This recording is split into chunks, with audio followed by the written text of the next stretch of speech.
நம்ம எல்லாருமே சந்தோஷத்தை விரும்புகிறவர்களாக தான் நாம் இருக்கிறோம். மகிழ்ச்சியையும் சந்தோஷத்தையும் தேடக்கூடியவங்களாக தான் நாம இருக்கிறோம்.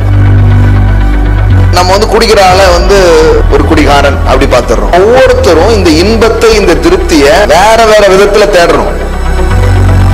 சிலர் எதுல தேடுறாங்க? மதுபானத்துல தேடுறாங்க. சிலர் எதுல தேடுறாங்க? சூதாட்டத்துல போய் தேடுறாங்க. சிலர் பேர், பெருமை இதெல்லாம் வந்துட்டா எல்லாத்துக்குமே ஒரு போதை தேவைப்படுது. உண்மையிலேயே நாம ஒரு மிதமிஞ்சிய போதையில வாழதான் படைக்கப்பட்டிருக்கிறோம். வேதாகமோ ஏன் மதுபானத்தை கூடாது அப்படின்னு சொல்லுது அப்படிங்கிறத முதல்ல நாம புரிந்து கொள்ளணும். ஏனென்றால் ஒண்ணு எப்பவுமே ஒண்ணு நம்புங்க, கடவுள் உங்களுடைய இன்பத்திற்கு எதிரானவர் அல்ல. மனிதன் ஆனந்தத்திற்காக படைக்கப்பட்டான். ஆனால் பிசாசு அவன் வாழ்க்கையில கொண்டு வந்து அழுத்தத்தை போட்டுட்டான். இப்ப மனிதனை மீட்க வந்த கடவுள் தாம் மேல அந்த பிரஷர் அவர் வாங்குறதுனால, உங்களுடைய அழுத்தம், என்னுடைய அழுத்தம் எல்லாம் இயேசு மேல போனதுனால நாம் அழுத்தத்தினின்று விடுதலையாகி ஆனந்தத்தில் வாழும்படி ஒரு செயலை அவர் செய்திருக்கிறார். இன்னைக்கு மிகப்பெரிய நோய் என்னது? மன அழுத்தம். இந்த அழுத்தத்தை எப்படி மேனேஜ் பண்றது? இந்த வலியையும் வேதனையும் நான் எங்க கொண்டு போய் கொட்டுறது அப்படின்னு கேட்கிறாங்க. அதுக்கு வழி தெரியாததுனாலதான் எதுலயாவது போய் மாட்டிக்கிறாங்க. ஏதாவது ஒரு அடிக்ஷன், ஏதாவது ஒரு சிற்றின்பத்தை நோக்கி ஏன் போறாங்கன்னா அதுக்கு அது என்ன பண்ணணும்னு தெரியல. தேவனை நாம் அறிந்து தேவன் தருகிற சந்தோஷங்களை புரிந்து கொள்கிற வரை மனிதர்கள் ஒவ்வொருவரும் இந்த இப்படிப்பட்ட ஏதோ ஒரு தற்காலிக சந்தோஷத்தை அவர்கள் நாடிக்கொண்டுதான் இருக்கிறார்கள். நான் சிற்றின்பத்தை தூக்கி போடுறதை பத்தியே பேசல, பேரின்பத்தை பற்றி பேசிக்கொண்டே இருக்கிறேன். ஒரு ஆளுக்கு பேரின்பம் வந்துவிட்டால் சிற்றின்பம் தேவைப்படாது, தன்னால பாட்டில தூக்கி போடுவான். ஆசை என்னன்னா மதுபான கடல்லாம் அடைக்க போடணுங்கிறது கிடையாது. திறந்து வச்சிருக்கமே ஒருத்தனுமே வரமாட்டுக்கானு வியாபாரமே நடக்காம அவனே போட்டணும்.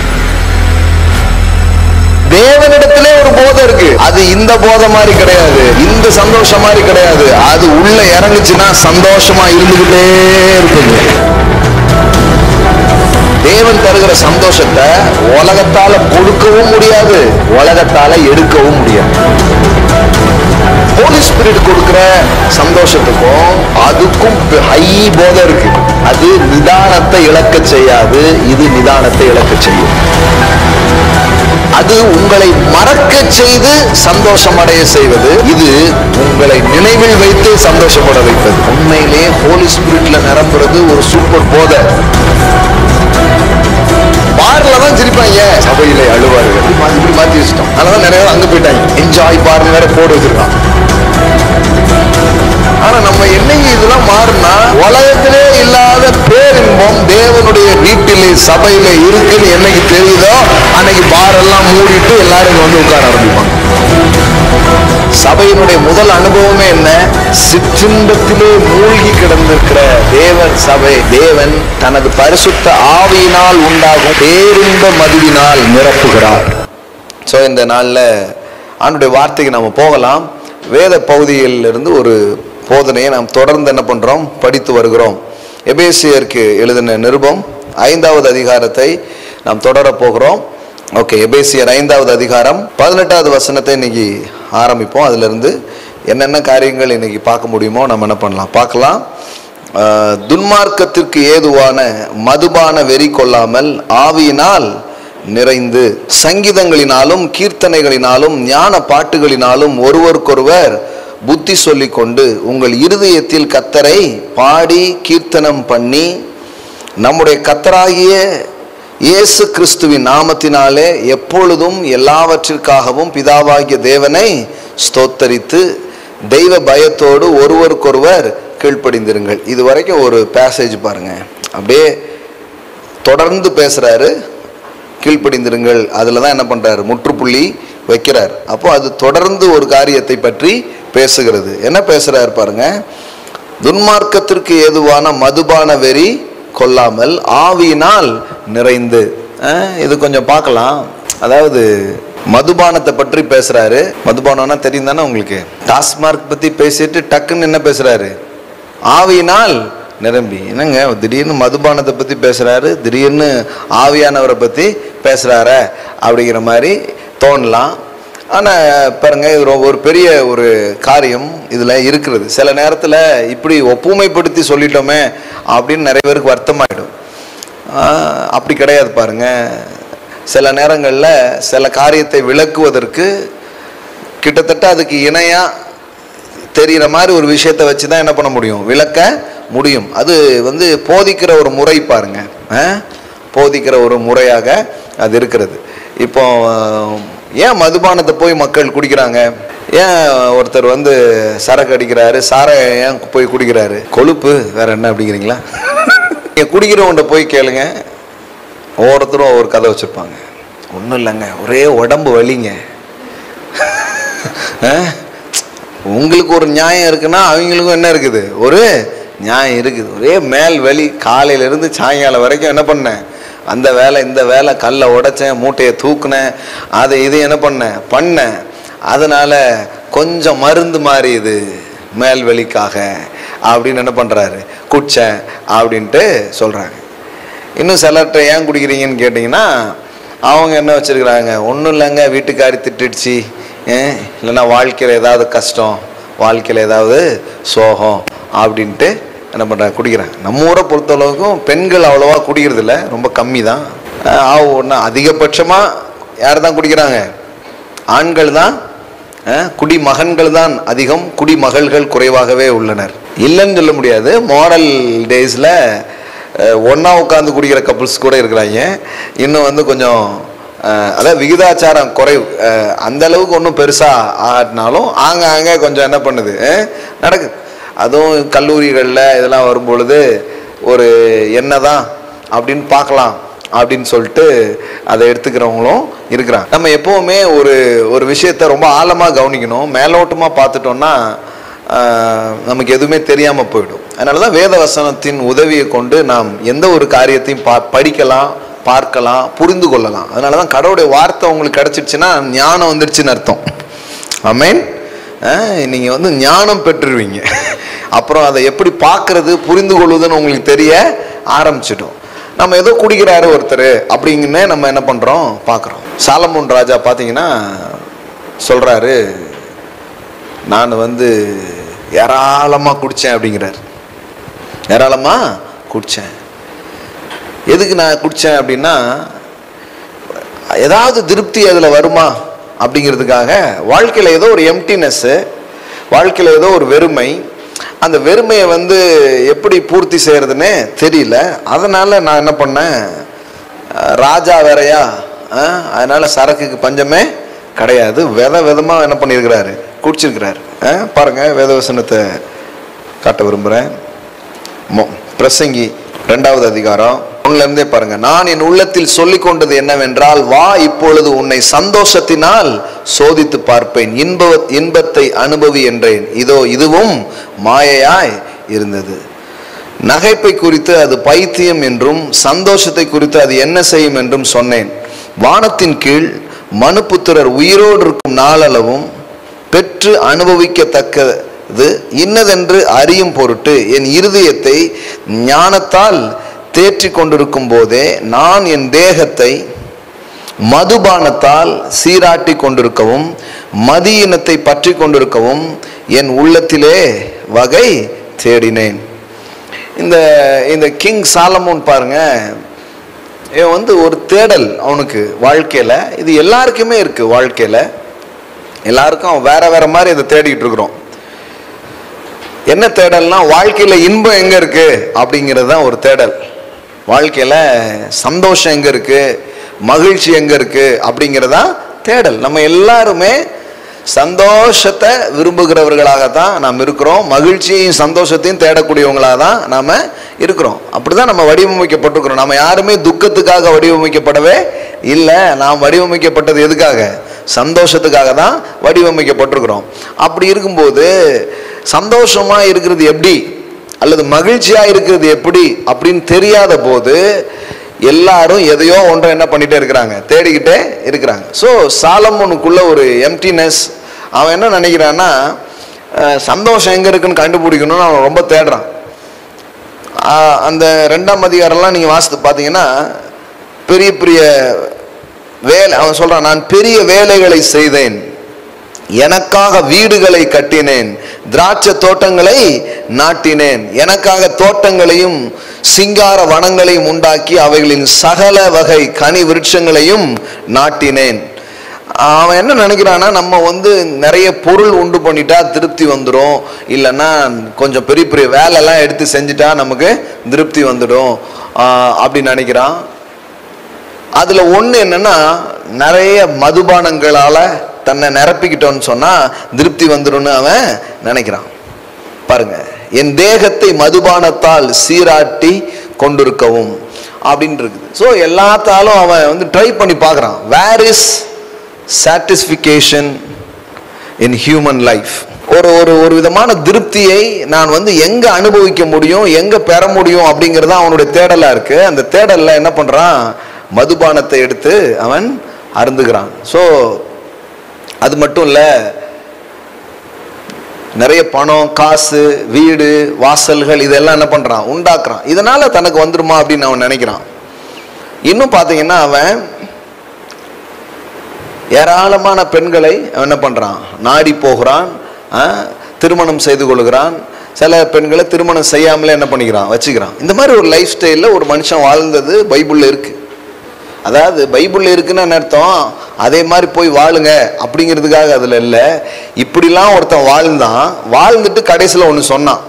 அதான் கவனிக்கணும், அதான் கவனிக்கணும். இப்ப எபேசியர்ல என்ன வாசிக்கிறோம்னா, மதுபானத்துக்கு ஏதுவான வெறி கொள்ளாமல் ஆவியினால் நிறைந்து. அப்படின்னா என்ன அர்த்தம், நீ ஒரு பேரின்பத்திற்காகத்தான் படைக்கப்பட்டிருக்கிறாய், நீ சிற்றின்பத்தில் மூழ்கி உன் வாழ்க்கையை தொலைத்து விடாதே. எல்லாம் சொல்லுங்க, நான் பேரின்பத்திற்காக உண்டாக்கப்பட்டிருக்கிறேன். ஆமென். பாருங்க, எப்பவுமே நம்ம குடிக்கிற ஆளை என்ன ஒரு குடிகாரன் அப்படி பார்த்துடுறோம்.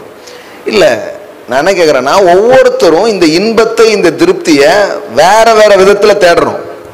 சிலர் எதுல தேடுறாங்க, மதுபானத்துல தேடுறாங்க. சிலர் என்ன தேடுறாங்க, பணத்துல தேடுறாங்க. சிலர் எதுல தேடுறாங்க, சூதாட்டத்துல போய் தேடுறாங்க. சிலர் பேர், பெருமை இதெல்லாம் வந்துட்டா எல்லாத்துக்குமே ஒரு போதை தேவைப்படுது. உண்மையிலேயே நாம ஒரு மிதமிஞ்சிய போதையில வாழதான் படைக்கப்பட்டிருக்கிறோம். கல்லறி கன்ஃபார்ம்ங்கிறீங்களா? நல்லா கவனிங்க. நாம எல்லாருமே அப்படியே ஒரு பேரின்பத்துல வாழதான் நம்ம படைக்கப்பட்டிருக்கோம். அதனாலதான் இதெல்லாம் நீங்க நல்லா குடிச்ச ஆள்கிட்ட போய் கேளுங்க, அவனுக்கு வயிறு நிறைஞ்சிரும், காசும் செலவாயிரும், ஆனா கூட ஒரு மாதிரி இருப்பான், பத்தல அடுத்த நாள் காலையில திருப்பி தேடிப்போம். ஏன்? அவனுக்கு இன்பமும் சந்தோஷமும் கிடைச்சிருந்தா அடுத்த நாள் அவன் தேடி போக வேண்டியதே கிடையாது. அடுத்தாலையும் தேடி போய் திருப்பியும் ஊத்துறான். நேற்றுக்கு ரவுண்டு கம்மியாயிட்டுன்னு நினைக்கேன், அதனாலதான் இதாயிடுச்சு, இன்னைக்கு கொஞ்சம் எக்ஸ்ட்ரா 4 லார்ஜ் என்ன பண்ணுவோம், விடுவோம் அப்படின்னு அவன் என்ன பண்றான், ட்ரை பண்றான். அதே மாதிரி நம்முடைய சக்சஸ் கம்மியா இருக்குன்னு நினைக்கிறேன், இன்னும் கூடுதலா சக்சஸ நம்ம பார்க்கலாம். அதாவது தத்துவ ஞானி என்பவன் தன்னுடைய வாழ்க்கையின் திருப்தியை தத்துவத்தில் தேடுகிறான். குடிகாரன் குடியில் என்ன பண்றான், தேடுறான்.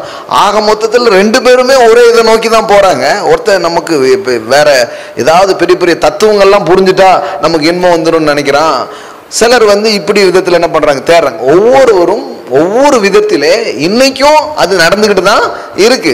ஆனா நமக்கு என்னன்னா, இது சரி இது தப்புன்னு பேசுவோமே தவிர, அந்த மனிதனுடைய இருதயத்திலே ஒரு தேடல் இருக்கு. அந்த தேடலுக்கான பதில் கிடைக்காததுனாலதான் அவன் அதை என்ன பண்ணிட்டு இருக்கிறான், தேடிட்டே இருக்கிறான். இப்ப நான் நம்முடைய சபையில பாருங்க, நிறைய நேரம் இந்த மாதிரி பிரசங்கங்கள் பண்றதே இல்லை. குடிக்கிறாயா, குடியை விட்டு விடு அப்படின்னு பிரசங்கம் பண்ணல. இதுவரைக்கும் அப்படி ஒரு பிரசங்கம் பண்ணவே இல்லை. ஆனா உங்களுக்கு தெரியுமா, நிறைய பேர் என்கிட்ட சொல்லியிருக்காங்க, இங்க போதனையை கேட்க ஆரம்பிச்ச பிறகு குடி பழக்கத்துல நான் வெளியே வந்துட்டேன் அப்படின்ட்டு. ஆமென். என் காதார என்ன பண்ணிருக்கிறாங்க, சொல்லிட்டு போயிருக்கிறாங்க. ஒருத்தர்லாம் ஒருத்தருடைய அம்மா ஆச்சரியப்பட்டு ஒரு தட்டில் பழம், காசு எல்லாம் எடுத்துட்டு என்ன வீட்டுக்கு தேடி வந்துட்டாங்க. வீட்டுக்கு தேடி என் பையன் எப்படி திருந்தானே தெரிலைங்க, எத்தனை 20 வயசுலையா 20 வயசுல குடிக்க ஆரம்பிச்சாரு. இப்போ வந்து 40-45 வயசு ஆயிடுச்சுன்னா கிட்டத்தட்ட எத்தனை வருஷம் குடிச்சிருக்காரு? 25 வருஷம் குடிச்சிட்டு இருந்தாரு. உங்க சபைக்கு 2 மாசம் தான் வந்தாரு. எங்க போச்சுன்னே தெரில, தூக்கி தூர போட்டாரு. இப்போ வந்து நல்லா இருக்கிறாரு, குடும்பத்தோட நல்லா இருக்காரு, சந்தோஷமா இருக்காரு, மனைவி பிள்ளைங்களோட நல்லா இருக்காரு, தொழில நல்லா செய்யறாரு. ரொம்ப நன்றின்னு அந்த அவருடைய தாயார் வீட்டுக்கு தேடி வந்தாங்க. வீட்டுக்கு தேடி வந்து தேங்க்ஸ் பண்ணிட்டு போனாங்க. அப்புறம் நான் யோசித்து பார்த்தேன், நான் ஒரு நாளும் குடிக்காதீங்கன்னு பிரசங்கம் பண்ணவே இல்லையே சர்ச்சில். இப்போ நான் என்ன சொல்றேன்னா, சில இடத்துல இதை பேசிக்கிட்டே இருப்பாங்க. குடிக்கிற சகோதரனே, பொடி போடுகிறாயா, சிகரெட் அடிக்கிறாயா அப்படின்னு இந்த கெட்ட பழக்கத்தை. அவனுக்கு என்ன தெரியுமா, நான் இதெல்லாம் கொஞ்சம் மறந்தாவது சர்ச்சில் இருக்கலான்னு பார்த்தா இவன் சர்ச்சில் போற அதான் பேசிக்கிட்டு இருக்கிறது. அதனால சர்ச்சு முடிஞ்சோடனே போன உடனே ஒன்று வாங்கி அடிச்சுட்டு போயிடுவான். இவ்வளோ நேரம் நான் மறந்துதான் சார் இருந்தேன். அதான் ஒருத்தன் வந்து டாக்டர்கிட்ட போவோம்ல, டாக்டர் வந்து உனக்கு அது மன பிராந்தியா இருக்கும் அப்படிப்பாரு. அந்த ஜோக் பார்த்துருக்கீங்களா நீங்க? அது ஒன்றும் இல்லப்பா, அது உன் மன பிராந்தி. ஐயோ அப்படின்னு போயிடுவான். அவனே பிராந்திய மறக்க தான் வந்திருக்கான். ஆனா அவர் வந்து என்ன பண்ணிடுறது, அது ஒரு மன பிராந்தி அப்படின்னோடனே அவனுக்கு அந்த ஞாபகம் வந்துடுது. அப்போ குடிக்காதீங்கன்னு பிரசங்கம் பண்ணல, அப்புறம் எப்படி ஒருத்தர் குடி விட்டாரு? ஏன்னா நான் சிற்றின்பத்தை தூக்கி போடுறத பத்தியே பேசல, பேரின்பத்தை பற்றி பேசிக்கொண்டே இருக்கிறேன். ஒரு ஆளுக்கு பேரின்பம் வந்து விட்டால் சிற்றின்பம் தேவைப்படாது, தன்னால பாட்டில தூக்கி தூர போட்டுருவான். ஆமென். என்னுடைய ஆசை என்னன்னா, மதுபான கடல்லாம் அடைக்க போடணுங்கிறது கிடையாது. திறந்து வச்சிருக்கோமே, ஒருத்தனுமே வரமாட்டுக்கானு வியாபாரமே நடக்காம அவனே போட்டணும். ஆமென். இந்த ஊர்ல என்ன ஆச்சு, எல்லாரும் இவ்வளவு சந்தோஷமா இவ்வளவு மகிழ்ச்சியா இருக்கிறாங்க, இங்க யாருக்கும் இது தேவையே படல. ஏன் இது எப்படி எப்போ நடக்கும்னா, சும்மா கடையை மூடிட்டாப்புல எல்லாம் நடக்காது. உள்ளத்துக்குள் பேரின்பம் வந்தால், உள்ளத்துக்குள் உண்மையான சந்தோஷம் வந்தால் இது தேவைப்படாமல் போகும். ஆமென். அப்ப நம்ம இப்ப எதை நோக்கி பயணம் பண்ணணும், அல்லது எதை நோக்கி மக்களை நடத்தணும், எதை நோக்கி பிரசங்கம் பண்ணணும்னா, குடிக்காதே குடிக்காதே அப்படின்னு பேசிட்டு இருந்தா அது அவர் பாட்டுல எழுதியிருக்கு, அதை படிச்சுட்டு தான் குடிக்கும்.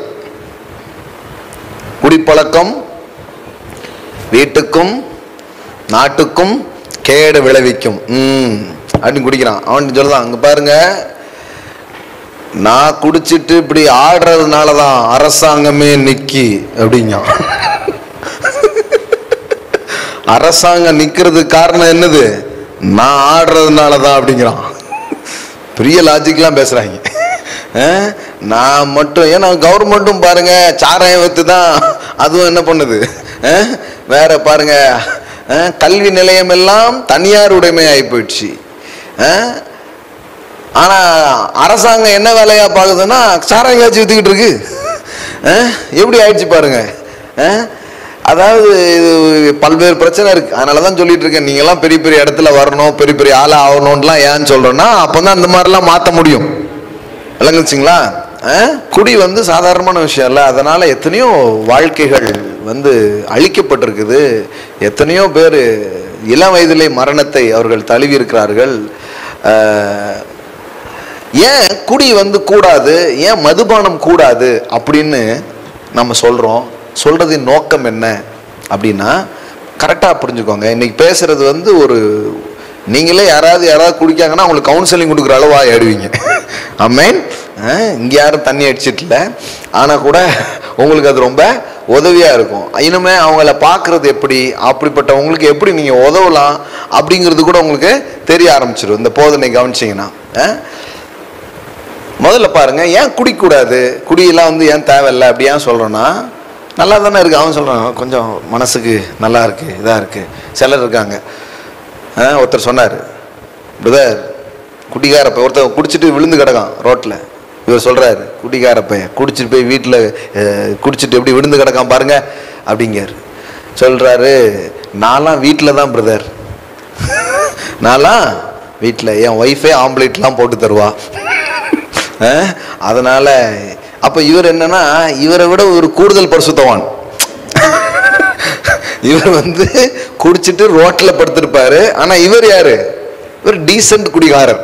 அதுலயே பாருங்க வகைகள்லாம் இருக்கு நிறைய. இவர் குடிச்சிட்டு ரோட்ல கிடப்பாரு. ஆனா இவர் யாரு? இவர் பத்திரமா வீட்டில் போய் அப்படியே குடிச்சிட்டு அப்படியே என்ன பண்ணி இருந்துருது.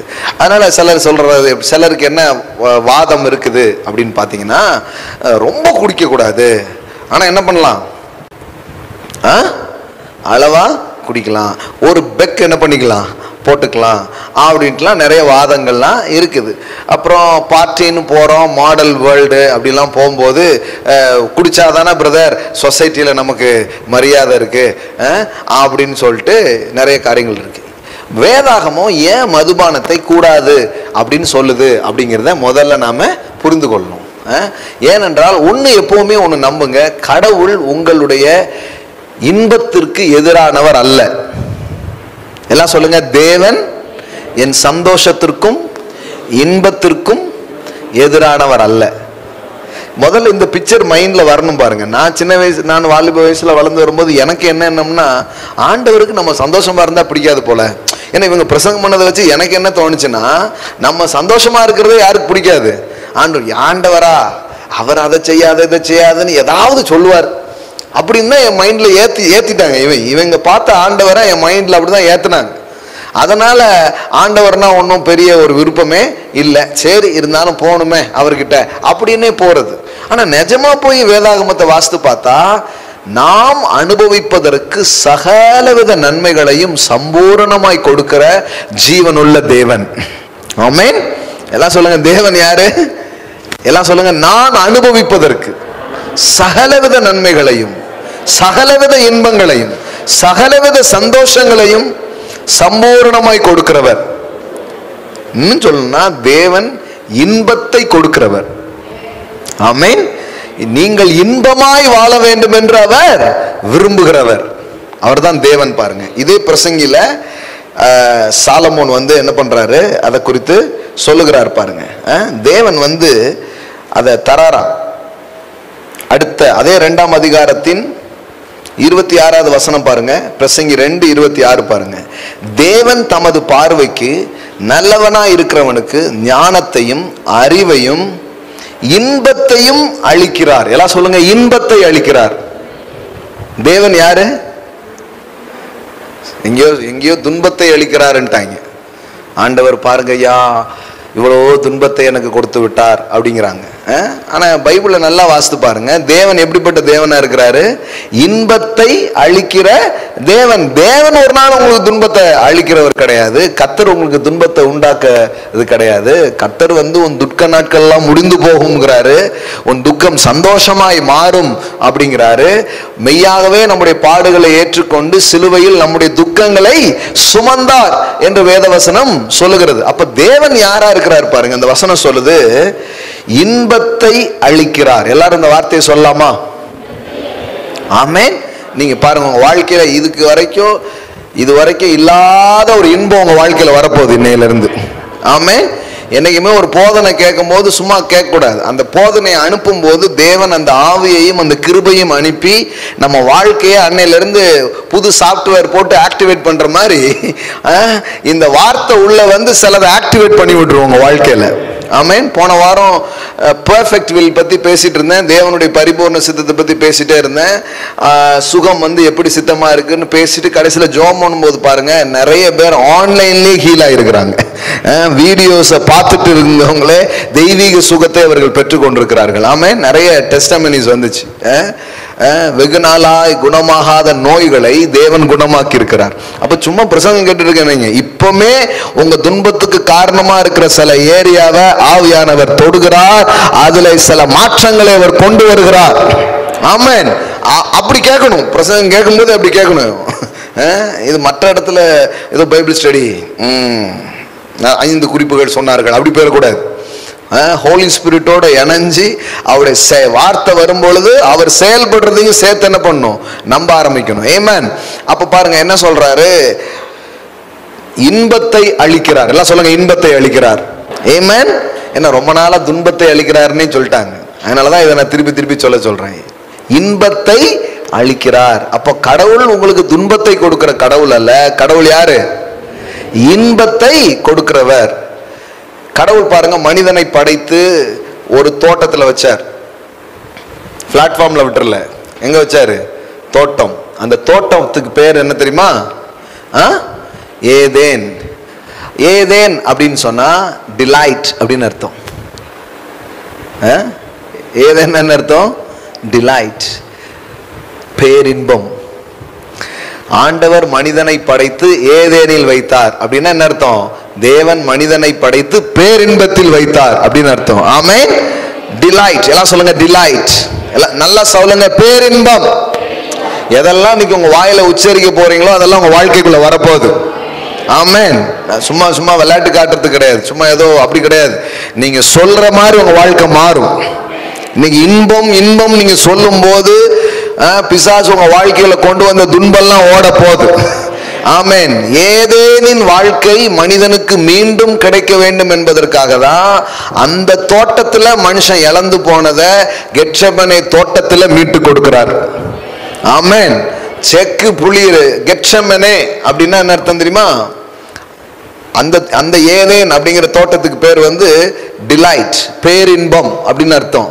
கெத்செமனே அப்படின்னா ஆயில் பிரஸ் அப்படின்னு அர்த்தம். கெத்செமனே அப்படிங்கிற வார்த்தைக்கு என்ன அர்த்தம்? ஆயில் பிரஸ் அப்படின்னா என்னன்னா, ஒலிவ கொட்டைகளை எடுத்து அங்க வந்து அந்த செக் பார்த்துருக்கீங்களா?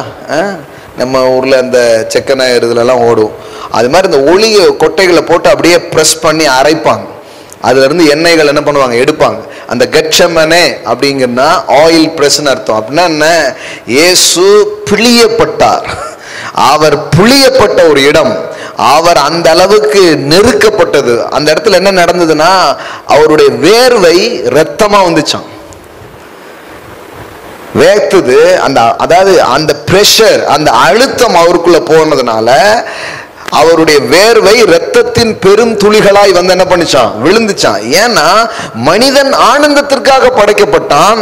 ஆனால் பிசாசு அவன் வாழ்க்கையில கொண்டு வந்து அழுத்தத்தை போட்டுட்டான்.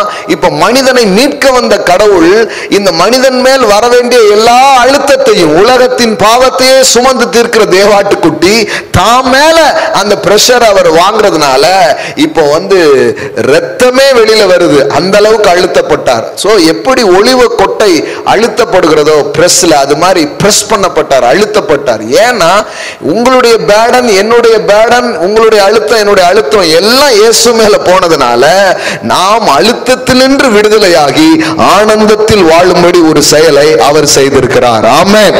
ஹல்லேலூயா. எல்லாம் சொல்லுங்க, அழுத்தம் என்னுடையது அல்ல, ஆனந்தம் என்னுடையது. இயேசு என் அழுத்தத்தை சுமந்தார். இன்னைக்கு மிகப்பெரிய நோய் என்னது? மன அழுத்தம். மன அழுத்தம். அதை தான் அவர் சுமந்திருக்கிறார். கெத்செமனேல என்ன பண்றாரு? சுமந்திருக்கிறாரு. நீங்க மன அழுத்தத்துல வாழ வேண்டிய அவசியம் இல்ல. இயேசு செய்த செயலை நோக்கி பாருங்க, இன்னைக்கே குணமாவீங்க. எல்லா மென்டல் பிரஷர்ஸ்ல இருந்து, எல்லா மன அழுத்தத்திலிருந்து, எல்லா டிப்ரெஷன்ஸ்ல இருந்து இன்றைக்கு நீங்க வெளியே வருவீர்களாக இயேசுவின் நாமத்தினாலே. இந்த வார்த்தையை கேட்கிற பிள்ளைகள் மேல அதை நான் பேசுறேன். எல்லா விதமான மென்டல் டிப்ரெஷன்ஸ், எல்லா விதமான மன அழுத்தங்கள் இயேசுவின் புண்ணிய நாமத்தினாலே இப்பொழுதே விலகுவதாக நான் சொல்லுகிறேன். ஆமென். அப்ப பாருங்க, அந்த தோட்டம், பேரின்பம் என்கிற தோட்டத்திலே அந்த டிலைட்டை மனுஷன் வந்து இழந்து போனதுனால இவர் என்ன பண்றாரு? இங்க அழுத்தப்படுகிறார். இந்த தோட்டத்துல இப்ப மீண்டும் ஏதேனே அவர் கொடுத்திருக்கிறார். மீண்டும் கெத்செமனே கிடையாது. இப்ப கெத்செமனேன்னு போய் நீங்க கெத்செமனேல உட்காரக்கூடாது, மறுபடியும் ஏதேன்ல உட்காரணும். ஆமென். மீண்டும் ஏதேன், மீண்டும் ஏதேனின் வாழ்வை கொடுப்பதுதான் கல்வாரியின் நோக்கமாக இருந்தது, தேவனுடைய நோக்கமாக இருக்கிறது. அப்போ கடவுளுடைய உள்ளத்தின் ஆழத்திலே தான் படைத்த சிருஷ்டிகள் அல்லது தான் பெற்ற தனது பிள்ளைகள் துன்பத்தில் அல்ல இன்பத்தில் வாழ்வதே அவருடைய நோக்கமாக இருக்கிறது. ஆமென். எல்லாம் சொல்லுங்க, இன்பத்தை அளிக்கிறார், சந்தோஷத்தை அளிக்கிறார், நன்றாய் இருக்க வேண்டும் என்று விரும்புகிறார், மகிழ்ச்சியை விரும்புகிறார். ஆமென். செழிப்பை விரும்புகிறார், என் சுகத்தை விரும்புகிறார்.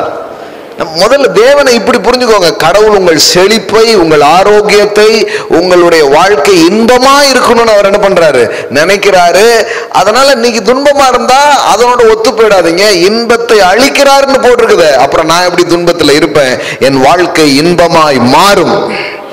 என் மாறா கசந்த எனது வாழ்வு இனிமையான வாழ்வாக மாறும் இயேசுவின் நாமத்தினாலே. ஆமென்.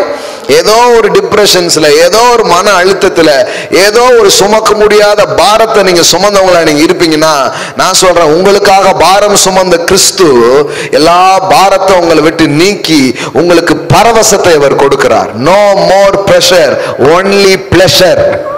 ஆமென். ஒரு பிரஷர்ல இருந்து பிளஷருக்குள்ள உங்க வாழ்க்கையை என்ன பண்றாரு? கொண்டு செல்கிற நல்ல தேவனாக அவர் இருக்கிறார். ஆமென். அதனாலதான் சொன்னார், வருத்தப்பட்டு பாரம் சுமக்கிறவர்களே நீங்கள் எல்லாரும் என்னிடத்தில் வாருங்கள், நான் உங்களுக்கு இளைப்பாறுதலை தருவேன். I will give you rest. Amen. ஸ்ட்ரெஸ்ஃபுல்லா வாழ்ந்துட்டு இருக்கிறோம். அவர் சொல்றார் RESTful, not stressful. RESTful living. அழுத்தம் நிறைந்த வாழ்வு அல்ல, ஆனந்தம் நிறைந்த வாழ்வு உங்களுடையதாய் இருக்கிறது. அப்போ how to manage the stress, இந்த அழுத்தத்தை எப்படி மேனேஜ் பண்றது, இந்த வலியையும் வேதனையையும் நான் எங்க கொண்டு போய் கொட்டுறது அப்படின்னு கேட்கிறாங்க. அதுக்கு வழி தெரியாததுனாலதான் எதுலையாவது போய் மாட்டிக்கிறாங்க. ஏதாவது ஒரு அடிக்ஷன், ஏதாவது ஒரு அடிமைத்தனம், ஏதாவது ஒரு சிற்றின்பத்தை நோக்கி ஏன் போறாங்கன்னா, அதுக்கு அது என்ன பண்ணணும்னு தெரியல. தற்காலிகமா ஏதாவது தீர்வு கிடைக்குமான்னு போய் எல்லாரும் ஏதோ ஒன்றில் என்ன பண்ணிட்டு இருக்கிறோம், மாட்டிட்டே இருக்கிறோம். சீரியலை பார்த்துக்கிட்டே இருக்கிறது. அவர் தண்ணி அடிக்கிறாரு, இது சீரியலையே பார்த்துக்கிட்டு இருக்கு. ரெண்டுக்கும் ஒன்றும் பெரிய வித்தியாசம் கிடையாது. அல்லோ குடிகாரர், நீங்க யாரு? நீங்களும் அதை வேற ஒரு ரீதியில என்ன பண்றீங்க, தேடுறீங்க. ஆக்சுவலி அது ஒண்ணுமே கிடையாது. இது ஒரு விதம், அது ஒரு விதமே தவிர, உங்களுக்கும் தண்ணி அடிக்கலான்னு ஒருவேளை சுதந்திரம் கிடைச்சா பெரிய பாட்டிலா கொடுங்க அப்படின்னு ஆக்சுவலும் அற்பமா இருக்கும். யாருக்கு தெரியும், நம்ம ஒரு அநாகரிகமா இருக்கும் அப்படிங்கிறதுனால பண்றது இல்லை. ஆனா நம்மளும் நம்முடைய ஸ்ட்ரெஸ்ஸை எப்படி பேன் பண்றது, நம்முடைய மன அழுத்தத்தை எப்படி சமாளிக்கிறது, அதுக்கு ஒரு வழியை நம்ம என்ன பண்றோம், எல்லாருமே தேடுறோம். சிலர் யார்கிட்டயாவது கொஞ்ச நேரம் பேசினா கொஞ்சம் மனசுக்கு நல்லா இருக்கும்னு என்ன பண்றது, போய் பேசுறது. கடைசியில கேட்டாலும் ஸ்ட்ரெஸ் ஆயிடுறாங்க. சொல்லுவாங்க இல்லையா, இது வத்துச்சுன்னா அதை பார்த்து ஆறுதல் அடையும், ஆனால் கடலே வத்துச்சுன்னா அப்படிங்கிற மாதிரி யார்ட்டையா சொல்லலான்னு பார்த்தா அந்த செல்ல ஒரு இப்படிதான் ஒரு அக்காட்ட சொல்லணும்னு போன பாஸ்டர். அப்புறம் அந்த அக்கா சோகத்தெல்லாம் சொன்னாங்களா, ஏ அப்பா இது அதை விட பெருசா இருக்குன்னு அந்த ஆறுதல்லே நான் வந்துட்டேன் அப்படிங்க. ஒவ்வொருத்தரும் ஒவ்வொரு வழிமுறைகளை இன்னைக்கு என்ன பண்றோம், தேடிட்டு தான் இருக்கிறோம். ஏதாவது ஒரு பிரச்சனைன்ட்டு அதான் சர்ச்சைக்கு போனாவது நல்லா இருக்குன்னு ஒரு இடத்துல போய் உட்கார்ந்துருக்கு. இந்த மாதிரி எனக்கு ஒரு தேவை இருக்கு, ஆண்டவர் தான். அங்க பாஸ்டர் எழுது நின்று அவர் தேவையை சொல்லியிருக்காரு. அந்த அன்னைக்கு அவர் பார்த்திருக்காரு, பாவம் அவருக்காக தான் நம்ம ஜெபிக்கணும் போல அப்படின்னு பாஸ்டர் ஒரு ஜெபத்தை பண்ணிட்டு போயிருக்காரு. அந்த ஆளு என்ன சொல்றேன்னா, நம்ம எல்லாருமே இந்த ஸ்ட்ரெஸ் எப்படி மேனேஜ் பண்றது, இந்த அழுத்தத்தை எப்படி இது பண்றதுன்னு நம்ம ஒண்ணு தேடிட்டே இருப்போம். சிலர் போனை போட்டு யார்ட்டையாவது பேசிக்கிட்டே இருப்பாங்க, அப்படியாவது அந்த இதாயிடுமா அப்படின்ட்டு. இல்லைன்னா சோக பாடல்கள் இருக்கு பார்த்தீங்களா, நீங்க ஏற்கனவே சோகமா தான் இருக்காங்க, அந்த சோகமா இருக்கிற நேரத்தில் என்ன பண்ணுதான் கேட்பாங்க, இன்னும் சோகத்தை அப்படியே சட்டை கிழிஞ்சிருந்தா அப்படின்னு பாருது. ஏற்கனவே கிழிச்சிட்டாங்க அப்படின்ட்டு பாட்டை போட்டு அப்படியே கேட்கறது. அதுக்கு அந்தந்த டைம்ல ஏதோ ஒரு விதத்துல அந்த ஸ்ட்ரெஸ்ஸை, அந்த அழுத்தத்தை நாம வெளியே கொண்டு வரதுக்கு நம்ம ஒரு தற்காலிக முடிவை எடுக்கிறோம். வெறும் குடிக்கிறாங்க அப்படிங்கிறது மட்டும் மோசமா பார்க்காதீங்க. எல்லாருக்கும் ஒவ்வொன்று ஏதோ ஒன்று இருக்கு அப்படிங்கிறத என்ன பண்ணிக்கோங்க, புரிஞ்சுக்கோங்க. அப்ப எல்லாருமே நம்முடைய வாழ்க்கையின் அழுத்தத்தை சமாளிக்கிறதுக்கு வழி தெரியாம இந்த மாதிரி எதையாவது ஒன்ன நாம எடுக்கிறோம். ஒண்ணு பாத்தீங்கன்னா மணிக்கணக்கா மூவி பார்த்துக்கிட்டே இருப்பாங்க. ஆமா ஆமா பார்த்துக்கிட்டே இருப்பாங்க. ஆமா எனக்கு நல்லா ஞாபகம் இருக்குது. அந்த டீனேஜ் டைம்ல பாத்தீங்கன்னா வாழ்க்கையில ஒன்றும் பெருசா ஒரு பெரிய சந்தோஷமே ஒண்ணுமே கிடையாது. ஒரே ஒரு சந்தோஷம் மூவி பார்க்கறது தான். ஒரு நாளைக்கு பார்த்தீங்கன்னா 3 படம் 4 படம்லாம் உட்காந்து பார்க்கறது, அப்படியே டிவி தான் சூடாகும். ஆமா ஆமா ஆமா ஏன்னா நம்மளை மறந்துடணும். நம்மளை மறக்கிறதுக்கு என்ன பண்றது அப்படின்னு தெரியல. அப்போ இந்த மாதிரி டிவி பெட்டியில் போய் உட்காந்து அதே என்ன பண்றது, பார்க்கறது. பாருங்க, நம்முடைய தேவனை நாம் அறிந்து தேவன் தருகிற சந்தோஷங்களை புரிந்து கொள்ளுகிற வரை மனிதர்கள் ஒவ்வொருவரும் இந்த இப்படிப்பட்ட ஏதோ ஒரு தற்காலிக சந்தோஷத்தை அவர்கள் நாடிக்கொண்டுதான் இருக்கிறார்கள். நான் என்ன சொல்லுவேன்னா, அதை போய் புடுங்காதீங்க, பாட்டலை புடுங்காதீங்க, இயேசுவை கொடுங்க. ஆமென். அவங்ககிட்ட இருக்கிற ஏதோ கெட்ட விஷயங்களை நீங்க மாத்தணுங்கிறது இல்லை. இந்த தேவன் தருகிற இன்பங்களை அவர்கள் புரிந்து கொண்டால் அது அவர்களுக்கு தேவையில்லாமலே போய்விடும். ஆமென். எல்லாம் சொல்லுங்க, இன்பத்தை அளிக்கிறார். எல்லாம் சொல்லுங்க, மதுபானத்துக்கு ஏதுவான வெறி கொள்ளாமல் ஆவியினால் நிரம்பி.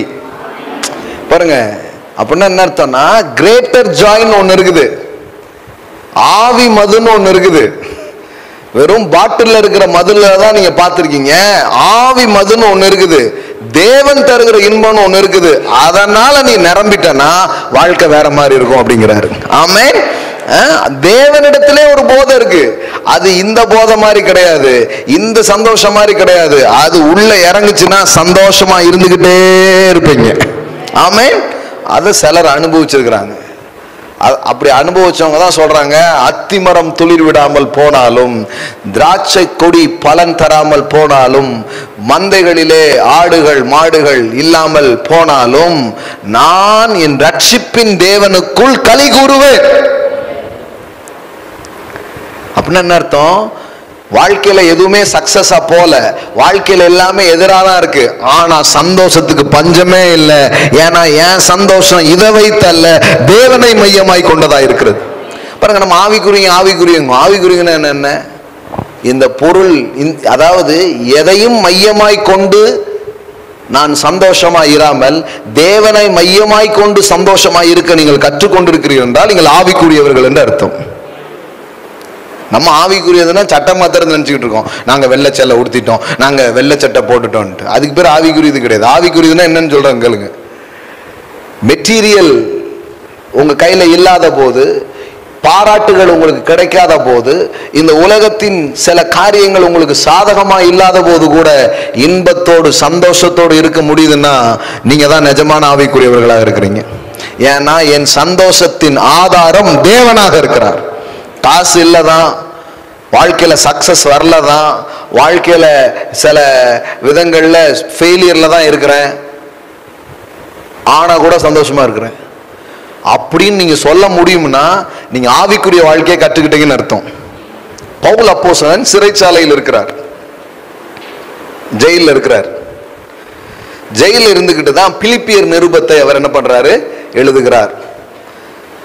இந்த பிலிப்பியர் நிருபத்தை நீங்க போய் வாசித்து பார்த்தீங்கன்னா, இந்த பிலிப்பியர் நிருபத்திலேயே இப்ப எபேசியர் மாதிரி அதையும் ஒரு நாள் எடுப்போம், ஒவ்வொரு புத்தகமா படிக்கலாம். அந்த பிலிப்பியர் நிருபத்திலே நீங்க பார்த்தீங்கன்னா அதிகமாக அவர் பயன்படுத்தின ஒரு வார்த்தை பார்த்தீங்கன்னா சந்தோஷம், மகிழ்ச்சி.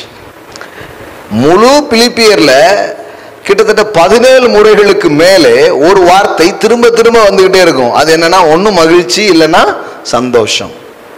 எங்க ஜெயில இருக்கிறீங்க, சிறைச்சாலையில உங்களை அடைச்சு வச்சிருக்கிறாங்க, ஆனா நீங்க எழுதுறது பூரா என்னது, எழுதுற வார்த்தை பூரா என்னது, சந்தோஷம், மகிழ்ச்சி, சந்தோஷம், மகிழ்ச்சி. அதுலதான் சொல்றாரு சந்தோஷமா இருங்கள், சந்தோஷமா இருங்கள் என்று எப்பொழுதும், கர்த்தருக்குள் எப்பொழுதும் சந்தோஷமா இருங்கள், சந்தோஷமா இருங்கள் என்று மறுபடியும் சொல்லுகிறேன். Rejoice in the Lord always.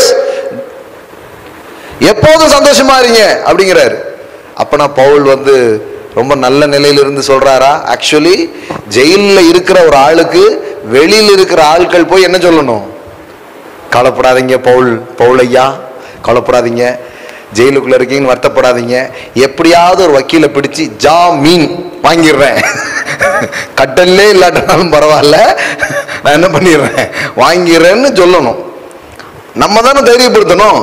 ஆனா அவர் ஜெயிலுக்குள்ள உட்கார்ந்துக்கிட்டு முழு சபைகளுக்கும் லெட்டர் எழுதுறாரு, யாரும் கவலைப்படாதீங்க, சந்தோஷமா இருங்க, சந்தோஷமா இருங்க. இதான் கொஞ்சம் யோசிக்கணும். கிறிஸ்தவ சந்தோஷம் என்பது சூழ்நிலையை பொறுத்தது அல்ல, அது தேவனை மையமாய் கொண்டதாக இருக்கிறது. ஆமென். சோ அதாவது உங்களுடைய சந்தோஷத்தின் மையம் உடையாகவோ மனிதனாகவோ பொருளாகவோ இருந்ததுன்னா you are living in the shakeable ground. நீங்க எப்பவுமே அசைகிற ஒரு கிரவுண்ட்ல இருக்கிறீங்கன்னு அர்த்தம். என் சந்தோஷத்தின் காரணர் தேவனே, அந்த இடத்துக்கு நீங்க வந்துட்டீங்கன்னா உங்களை யாரும் அசைய முடியாது. இதுக்கு வர்றதுதான் ஸ்பிரிச்சுவாலிட்டி. ஸ்பிரிச்சுவாலிட்டினா வேற ஏதோ நினைச்சுக்க கூடாது, எதை கலட்டணும், எதை மாத்தணும் அப்படின்னு வெளியில நடக்கிற ஒரு மாற்றத்துக்கு பேர் ஆவிக்குரியது அல்ல. ஆவிக்குரியதுன்னா என்ன? ஆவிக்குரிய வளர்ச்சிங்கிறது என்ன? என்னடா ஒண்ணுமே இல்லை, காசே இல்லை, ஆனா இவ்வளவு சந்தோஷமா இருக்க. ஏன்னா என் சந்தோஷத்தின் மையம் தேவனாக இருக்கிறார். வெளியில இருக்கிற ஒரு ஆளுக்கு மந்தையில் ஆடுகள் இல்லையா, உடனே இவர் எழுதுருவாரு. இன்னும் சிலர்லாம் இருக்காங்க, நான் என் ஆட்டோட நானும் போறேன் அப்படின்றாங்க. பாத்தீங்களா நீங்க? ஒரு வேலை போச்சுன்னா ஆளே போச்சு. ஏன்னா இவங்க எதனோட கனெக்டடா இருக்கிறாங்க, வேற எது. கடவுள் சொல்றாரு, அப்படிலாம் இருந்தா உன்னை அசைச்சுக்கிட்டே இருக்கும், உன் சந்தோஷம் அசைஞ்சுக்கிட்டே இருக்கும். ஆனா உங்கள் சந்தோஷத்தின் மையம், உங்கள் சந்தோஷத்தின் ஆதாரம் தேவனா இருந்தா நீங்க சொல்லுவீங்க.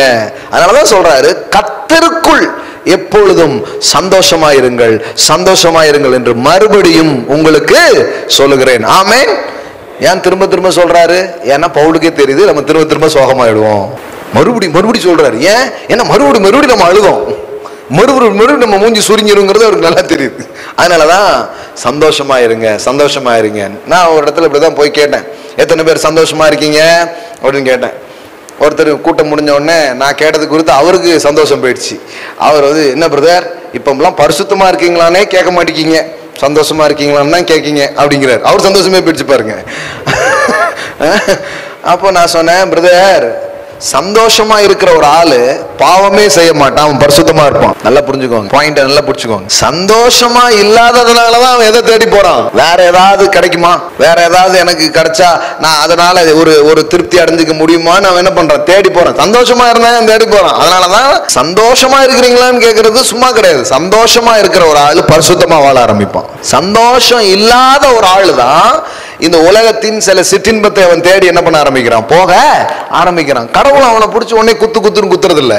கடவுள் அவனை கூப்பிட்டு சொல்வாரு, அதெல்லாம் அவனை திருப்திப்படுத்தாது. மகனே மகளே, நான் கொடுக்கிற தண்ணீரை நீ பானம் பண்ணுவாய் என்றால் ஒரு காலும் தாகம் அடைய மாட்டாய். ஆமென். அப்படின்னா என்ன, எம்புட்டு போய் நீ குடிச்சாலும் உன் தாகம் தீராது. உன் தாகத்தை தீக்கணும்னா என்னால மட்டும்தான் முடியும். இயேசு அதான் சொன்னார் அந்த சமாரிய பெண்ணிடம், அதுதான் சொன்னார். 5 பேர் கூட வாழ்ந்தாச்சு, 6ஆவது ஒரு ஆள் கூட வாழ்ந்துட்டு இருக்கிற ஒரு பெண். இயேசு சொல்றார், அந்த பெண்ணுக்கு என்ன பிரச்சனை, அவ குடியில தேடல, அவ எதுல தேடுறா, மனித உறவுகள்ல அவ தேடி பார்க்கிறா சந்தோஷத்தை. நல்லாவே இல்லை, பிராண்டை மாத்திட வேண்டியதான். அவ பாட்டில மாத்தல, ஆளையே மாத்திட்டா. இதுக்கு பாட்டில் எவ்வளவு பரவாயில்லங்கிற மாதிரி இருக்குல்ல, ஆளே மாத்திட்டா. 2வது கல்யாணம் சரி கிடையாது, 3வது கல்யாணம் சரி கிடையாது, 4வது கல்யாணம் சரி கிடையாது, 5வது கல்யாணம்.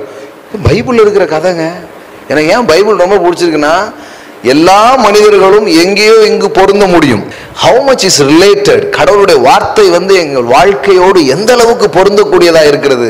நம்ம நிறைய நேரத்துல பைபிளை காப்பாற்றணுங்கிற முயற்சியில பைபிளை ஒழுங்காக சொல்லாமலே விட்டுட்டோம்.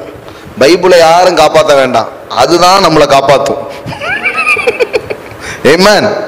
நிறைய பேர் அதெல்லாம் பேசக்கூடாது, பைபிள்ல பேசக்கூடாது, தாமார் பத்தி எல்லாம் சொல்லாதீங்க அப்படிங்க.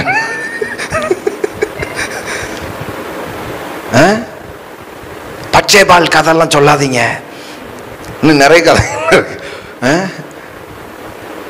ராகா பத்திலாம் பேசாதீங்க பிரதர் அப்படிங்காங்க.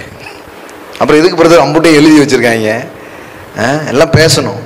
ஏன்னா எத்தனையோ மக்கள் உடஞ்சு போய் நொறுங்கி போயிருக்காங்க. அவங்க அதை பார்க்கும் போது அவங்களுக்கு தெரியும், ஓ இந்த நிலையில இருந்தவர்களை தான் தேவன் தூக்கினாரா, வாழ வைத்தாரா என்பது அவர்களுக்கு நம்பிக்கையை கொண்டு வர ஆரம்பிக்கும். ஆமென். அந்த பெண் இப்போ பாக்குறா, ஆள் மாத்திட்டு கல்யாணம் பண்ணிக்கிட்டே இருந்தோம்னா அந்த டிவோர்ஸுக்கு ரொம்ப செலவாகுது. இந்த முறை என்ன பண்ணுவோம்னா ஒருத்தரோட வாழ்வோம், ஓகே ஆச்சுன்னா கல்யாணம் பண்ணிக்கலாம். நம்ம லிவிங் டுகெதர் லைஃப் ஸ்டைல் இப்போ வந்துச்சுன்னு பேசிட்டு இருக்கோம். எந்த வருஷத்துல வந்திருக்குன்னு பாருங்க. மாடல் வேல் ரொம்ப மோசமா போயிட்டு அப்படிங்காங்க. மாடல் வேல் மோசமா போயிட்டுலாம் இல்லை, அது அப்பவுமே இருக்கு. சமாரிச்சன் உமனே அப்பவுமே அதை ட்ரை பண்ணி பார்த்துட்டா. கல்யாணம் பண்ணி டிவோர்ஸ் பண்றதை விட வாழ்ந்து பார்த்து ஓகேனா கல்யாணம் பண்ணிக்கலாமே அப்படிங்கிற ஐடியாவுக்கு அப்பவுமே வந்துட்டா பாருங்க, எந்த வருஷத்துலயும் வந்துட்டா பாருங்க. ஆனா இயேசு அவருடைய வாழ்க்கைக்குள்ள போறாரு. அவர் சொல்றாரு, நான் கொடுக்கிற தண்ணீரை நீ குடிச்சனா உனக்கு தாகமே வராது, நீ திருப்தி திருப்தியை எங்கேயோ தேடுற, அது ஒன்று திருப்திப்படுத்தவே படுத்தாது. ஆனா பேரின்பம் என்னிடத்தில் இருக்கிறது, அதை நீ பெற்றுக்கொள்வாய் என்றால் நீ நிம்மதியோடும் சந்தோஷத்தோடு இந்த உலகத்துல நீ வாழ முடியும். ஆமென். அதனாலதான் சில இடத்துல எழுதி போட்டிருப்பாங்க ரொம்ப நல்ல வார்த்தைகள், நீ தேடும் நிம்மதி இயேசு தருகிறார். ஆமென். பக்கத்துல பார்த்து சொல்லுங்க, நீங்க தேடும் நிம்மதி சந்தோஷம் இயேசு தருகிறார். ஆமென். அவர்கிட்ட வாங்க, அவர்கிட்ட கேளுங்க, ஆண்டவரே ஏன் என் வாழ்க்கை துக்கமா இருக்கு, என்னால சந்தோஷமா இருக்க முடியல, எனக்கு உதவி செய்யுங்கன்னு அவர்கிட்ட கேட்டு பாருங்க. இந்த உலகம் தராத ஒரு பெரிய சந்தோஷத்தால் உங்க வாழ்க்கையை அவர் நிரப்ப ஆரம்பிப்பார். இயேசுவே சொல்றாரு, உலகம் கொடுக்கிற பிரகாரமாய் நான் கொடுக்கிறது இல்லை, என்னுடைய சமாதானத்தையே நான் உங்களுக்கு கொடுக்கிறேன். ஆமென். உங்களுக்கு இது புரிஞ்சான்னு தெரியலையே. என்ன சொல்றாரு தெரியுமா இயேசு? என்னுடைய சமாதானத்தையே நான் உங்களுக்கு தருகிறேன்னு அர்த்தம்னா, இயேசு இந்த பூமியில ஒரு நாள் கூட துக்கத்தோடு வாழல. இயேசு என்னையாவது சோகம் மூஞ்சியோட இந்த பூமியில இருந்தாரா? அவரு சில நேரங்களில் அழுதார். மக்கள் கஷ்டப்படுறத பார்த்து மனதுருக்கத்தினால் மாத்திரமே அவர் அழுதாரே தவிர என்னடா வாழ்க்கைன்னு ஒரு நாள் அழல. அந்த அழுகை வேற. ஒருத்தர் கஷ்டப்படுறத பார்க்கும்போது, மனிதன் வியாதியோடும் இதோடு இருக்கும் பொழுது பார்க்கும்போது அவர் மனதுருகிறார், கண்ணீர் வடிக்கிறார். லாசரு அந்த சம்பவத்துல பாத்தீங்கன்னா, அந்த சகோதரிகள் அழும்போதும் அவருக்கும் என்ன வருது? அழுகை வருகிறது. மற்றபடி என்னடா வாழ்க்கைன்னு அவர் என்ன பண்ணவே இல்லை, கவலையா இருக்கவே இல்லை. இங்க பாருங்க, யோவான் 14:27, சமாதானத்தை உங்களுக்கு வைத்து போகிறேன். இயேசு போகும்போது சமாதானத்தை அங்க வச்சுட்டு போயிட்டாராம். கவனிக்கிறீங்களா? நிறைய பேர் கொண்டு போயிட்டாருன்னு நினைச்சிட்டு இருக்காங்க. ஆனா அவர் வச்சுட்டு போனதை நிறைய பேர் எடுக்கவே இல்லை. அம்மா சொல்றாங்க, டேய் நான் வெளியில போறேன், மத்தியானம் சாப்பாடுலாம் வச்சு செஞ்சு வச்சுட்டு போறேன். அப்படின்னா என்ன அர்த்தம்? வந்து சாப்பிட்டுக்கோன்னு அர்த்தம். அது மாதிரிதான் சிலுவையில எல்லாத்தையும் சம்பாதிச்சு உனக்கு சமாதானத்தை என்ன பண்றேன், வைத்து போகிறேன், எடுத்துக்கோ அப்படிங்கிற. அது என்ன மாதிரி சந்தோஷம்? என்னுடைய சமாதானத்தை உங்களுக்கு கொடுக்கிறேன், உலகம் கொடுக்கிற பிரகாரம் நான் உங்களுக்கு கொடுக்கிறது இல்லை. அப்படின்னா என்ன? மதுபானம் அல்லது மற்ற எத்தனையோ சிற்றின்பங்கள் உங்களுக்கு கொடுக்கிற பிரகாரம் நான் உங்களுக்கு கொடுக்கிறது இல்லை. உங்கள் இருதயம் கலங்காமலும் பயப்படாமலும் இருப்பதாக. ஆமென்.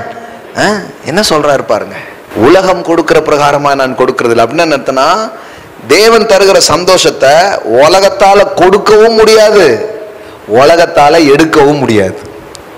ஆமென். எல்லாம் சொல்லுங்க, கொடுக்கவும் முடியாது, எடுக்கவும் முடியாது. அதுதான் வேற வேற மாதிரி ஒரு விஷயம். அவர் தர்றது அப்படிப்பட்டது, அது இந்த உலகத்துல கிடையாது. அது அவர் தான் உங்களுக்கு தர முடியும். அதே மாதிரி அவர் தர்ற அந்த சந்தோஷத்தை இந்த உலகத்தால தரவும் முடியாது, இந்த உலகத்தால எடுக்கவும் முடியாது. ஆமென். யாரும் உங்ககிட்ட இருந்து திருட முடியாது. எந்த ஒரு தோல்வியும் எந்த ஒரு சூழ்நிலையும் திருடவே முடியாது. அதனாலதான் புத்தி கெட்டாத அந்த சமாதானம், unspeakable joy, சொல்லி முடியாத சந்தோஷம் என்று இதை எழுதுகிறார்கள். இன்னும் சில வார்த்தைகள் சொல்லுகிறார்கள். எப்படி எழுதுறாங்க? எல்லா புத்திக்கும் மேலான தேவ சமாதானம். அப்படின்னா என்ன? உங்க மைண்ட் எல்லாம் மேற்கொள்ற அளவுக்கு ஒரு சந்தோஷத்தை உங்களுக்கு அவ கொடுக்கிறார். எல்லாம் சொல்லுங்க, பேரின்பம். எல்லாம் சொல்லுங்க, இன்பத்தை அளிக்கிறார். ஆமென். நான் நிறைய வாட்டி சொல்லியிருக்கேன், நீங்க கொஞ்சம் சந்தோஷமா இருந்தாலே உங்க வாழ்க்கை மாற ஆரம்பிச்சிடும். நீங்க சோகமா இருந்தீங்கன்னா இன்னும் மோசமாயிடும் வாழ்க்கை. I am sorry. நம்ம என்ன நினைக்கிறோம், டல்லா சோகமா இருந்தோம்னா எல்லாமே மாறிடும், நம்ம சோகத்தை பார்த்து எல்லாரும் இறங்கிடுவாங்க அப்படின்னு ஓடி போயிடுவாங்க. அடிக்கடி சொல்லியிருக்கிறேன், நம்ம எல்லாம் நடந்த பிறகு சந்தோஷமா இருக்கலாம்னு நினைக்கிறோம். ஆனா ரகசியம் என்ன தெரியுமா? நீங்க சந்தோஷமா இருக்கும்போது தான் எல்லாம் நடக்கு. பெரிய ஒரு மேட்டர் சொல்றேன், நான் வேத வசனத்தின் அடிப்படையில சொல்றேன். அன்னாளுக்கு பிறந்த முதல் குழந்தை சாமுவேல் அல்ல, சந்தோஷம். சாமுவேல் வந்து குழந்தை கிடையாது. பின்பு அவள் துக்க முகமாய் இருக்கவில்லை. அப்பன்னா நீங்க என்ன நினைக்கிறீங்க? பேர்கள் ஆயிட்டா? சாமுவேல் பிறந்துட்டானா? இப்போ இந்த வார்த்தை சாமுவேல் பிறந்ததுக்கு அப்புறம் சொல்லியிருக்கா இல்ல பிறக்கிறதுக்கு முன்னாடி சொல்லியிருக்கா? அது எப்படி பிறக்கிறதுக்கு முன்னாடி எப்படி சந்தோஷமா இருக்க முடியும்? குழந்தை இல்ல, ஆண்டவரே குழந்தை தாங்க அப்படின்னு கேட்கிறா. குழந்தை பிறந்த பிறகுதான் சந்தோஷமா இருக்க முடியும், அதான இயல்பு. ஆனால் பெற்ற பெற்றுக்கொண்டேன் அப்படின்னு நினைச்சா பாருங்க, அப்பவே சந்தோஷம் வந்துடுச்சு. சாமுவேலும் பிறந்துட்டான். வாழ்க்கையில பாருங்க, சும்மா ஜெபம் பண்ணிக்கிட்டே இருக்கு. ஜெபம் பண்ணாலாம் எல்லாம் ஆயிடாது. ஜெபம் பண்ணதுக்கு அப்புறம் சந்தோஷமா இருக்கீங்களான்னு பாருங்க, இல்லைன்னா அது பேர் ஜெபமே கிடையாது. அழுது ஜெபிச்சுட்டேன், அதுக்கப்புறமா சிரிச்சிங்களா, அப்புறமும் அழுதுகிட்டே தான் இருக்கு. அப்புறம் என்ன ஜெபிச்சிங்க போங்க. உள்ள வரும்போது சில செருப்பு கழுத்திட்டு வருவாங்க, போகும்போது போட்டு போயிருவாங்க பாருங்க. அதே மாதிரிதான் வந்து அழுதுட்டு திருப்பியும் அதே அழுகையோட வீட்டுக்கு போயிடுறது. சர்ச்சைக்கு போயிட்டு வந்து என்ன மூஞ்சி அதே மூஞ்சியா தான் இருக்கு, ஒன்னும் மாற்றமே இல்லையே. அப்புறம் கடவுளுடைய பிரசனத்துக்கு வந்ததுக்கு ஒரு அர்த்தமே இல்லையே. கர்த்தர் மேல் உன் பாரத்தை வைத்து விடு, அவரே உன்னை ஆதரிப்பார். நீதிமானை ஒரு போதும் தள்ளாட விட மாட்டார். பாருங்க, இதெல்லாம் கற்றுக்கொள்ளுங்க. இந்த லைஃப் ஸ்டைல கத்துக்கோங்க. சும்மா ஆலயத்துக்கு போறது, சும்மா போய் கூட்டங்கள் இல்ல. சந்தோஷமா இருக்க தெரியுதா உங்களுக்கு? ஆண்டவர் எனக்கு இருக்கிறாருங்க, நான் சந்தோஷமா இருப்பாங்க. காசு எனக்கு என் கையில இல்ல, ஆனா காசு இல்லைன்னா நான் சோகமா இருக்கணுமா? அப்படி ஏதாவது எழுதி இருக்கா என்ன? என் கர்த்தர் என் கூட இருக்கிறாரு அப்படின்னு நினைச்சு பாருங்க, காசெல்லாம் உங்க காலத்துல இருந்து விழுறத நீங்க பாப்பீங்க. இதான் ரகசியம், இதான் ரகசியம். இப்படிதான் வாழ்க்கையில காரியங்கள் நடக்க போகுது. அதனாலதான் வேதவசனம் சொல்லுகிறது, விசுவாசத்தினால் உண்டாகும் சந்தோஷம். எப்படி சந்தோஷம் உண்டாகுதா? விசுவாசத்தினால் உண்டாகும் சந்தோஷம். அப்போ கையில கிடைக்கல, கண்ணில் பார்க்கல, காதலையும் இன்னும் கேட்கல, ஆனா சந்தோஷம் இருக்கு. ஏன்னா உள்ளுக்குள்ள எனக்கு தெரிஞ்சிடுச்சு, சாமுவேல் வர போறான், என் ஜபத்துக்கு பதில் வர போகிறது, நான் கேட்ட காரியம் நடக்க போகுது. ஆமென். பாருங்க, ரோமர் 15:13, பரிசுத்த ஆவியின் பலத்தினாலே உங்களுக்கு நம்பிக்கை பெருகும்படிக்கு நம்பிக்கையின் தேவன் விசுவாசத்தினால் உண்டாகும் எல்லாவித சந்தோஷத்தினாலும் சமாதானத்தினாலும் உங்களை நிரப்புவாராக. இன்னும் ப்ராஜெக்ட் கிடைக்கல, இன்னும் பாஸ் ஆகல, இன்னும் வீடு கெட்டல, இன்னும் பிள்ளைகள் கல்யாணம் ஆகல, இன்னும் ஜெபிச்ச ஜபங்களுக்கு பதில் வரல, ஆனா சந்தோஷம் வந்துடுச்சு அப்படின்னா மற்றதெல்லாம் சீக்கிரமா நடக்க ஆரம்பிச்சிடும். கர்த்தர் மேல் உன் பாரத்தை வைத்து விடு, அப்புறம் வைத்ததை எடுத்து விடு. அதனாலதான் அவன் லைஃப் அப்படியே இருக்குது. நான் அவர்கிட்ட வச்சுட்டேன், நான் அவர்கிட்ட வச்சதை குறித்து அவர் அவ்வளோ கவனமா இருக்கக்கூடியவர். அவர் என்னை விசாரிக்கிறவராய் இருக்கிறபடியினால் உங்கள் கவலைகளை அவர் மீது வைத்து விடுங்கள். சும்மா கிடையாது, சொல்ல வேண்டியவர்கிட்ட சொல்லிட்டேன், வைக்க வேண்டியவர்கிட்ட வச்சுட்டேன். அப்ப விசுவாசத்தினால் உண்டாகும் சகலவித சந்தோஷத்தினால். என்ன வார்த்தை பாருங்க, அது படிச்சிருக்கீங்களா பைபிள்ல? இத பாருங்க, நம்பிக்கையின் தேவன், the God of hope. தேவனே யாரு தெரியுமா? நம்பிக்கையின் தேவன். நம்பிக்கையின் தேவன் விசுவாசத்தினால் உண்டாகும் எல்லாவித சந்தோஷத்தினாலும். அப்ப சந்தோஷமே எப்படி உண்டாகுது பாருங்க, ஃபெய்த். நான் பார்க்கல, கேட்கல, உணரல, ஆனா நான் என்ன பண்றேன்? விசுவாசிக்கிறேன். என் தொழில் இப்ப வெற்றியா இல்ல, ஆனா விசுவாசிக்கிறேன், அது பல கோடி லாபங்களை அது கொண்டு வரும் என்று நான் விசுவாசிக்கிறேன். ஆமென். இன்னைக்கு நஷ்டத்துல இருக்கலாம், ஒருவேளை இன்னைக்கு போட்ட காசு கையில கிடைக்காம இருக்கலாம், ஆனா நான் விசுவாசிக்கிறேன், என் தேவன் தமது மகிமையின் ஐஸ்வர்யத்தின்படி என் குறைவுகளை எல்லாம் இயேசு கிறிஸ்துவுக்குள் மகிமையிலே நிறைவாக்குவார். ஆமென். My God shall supply all my needs according to his richness and glory in Jesus Christ. என்ன வார்த்தை பாருங்க, விசுவாசத்தினால் உண்டாகும் எல்லாவித சந்தோஷத்தினாலும் சமாதானத்தினாலும் உங்களை நிரப்புவாராக. பக்கத்துல பார்த்து சொல்லுங்க, நிரப்புவாராக.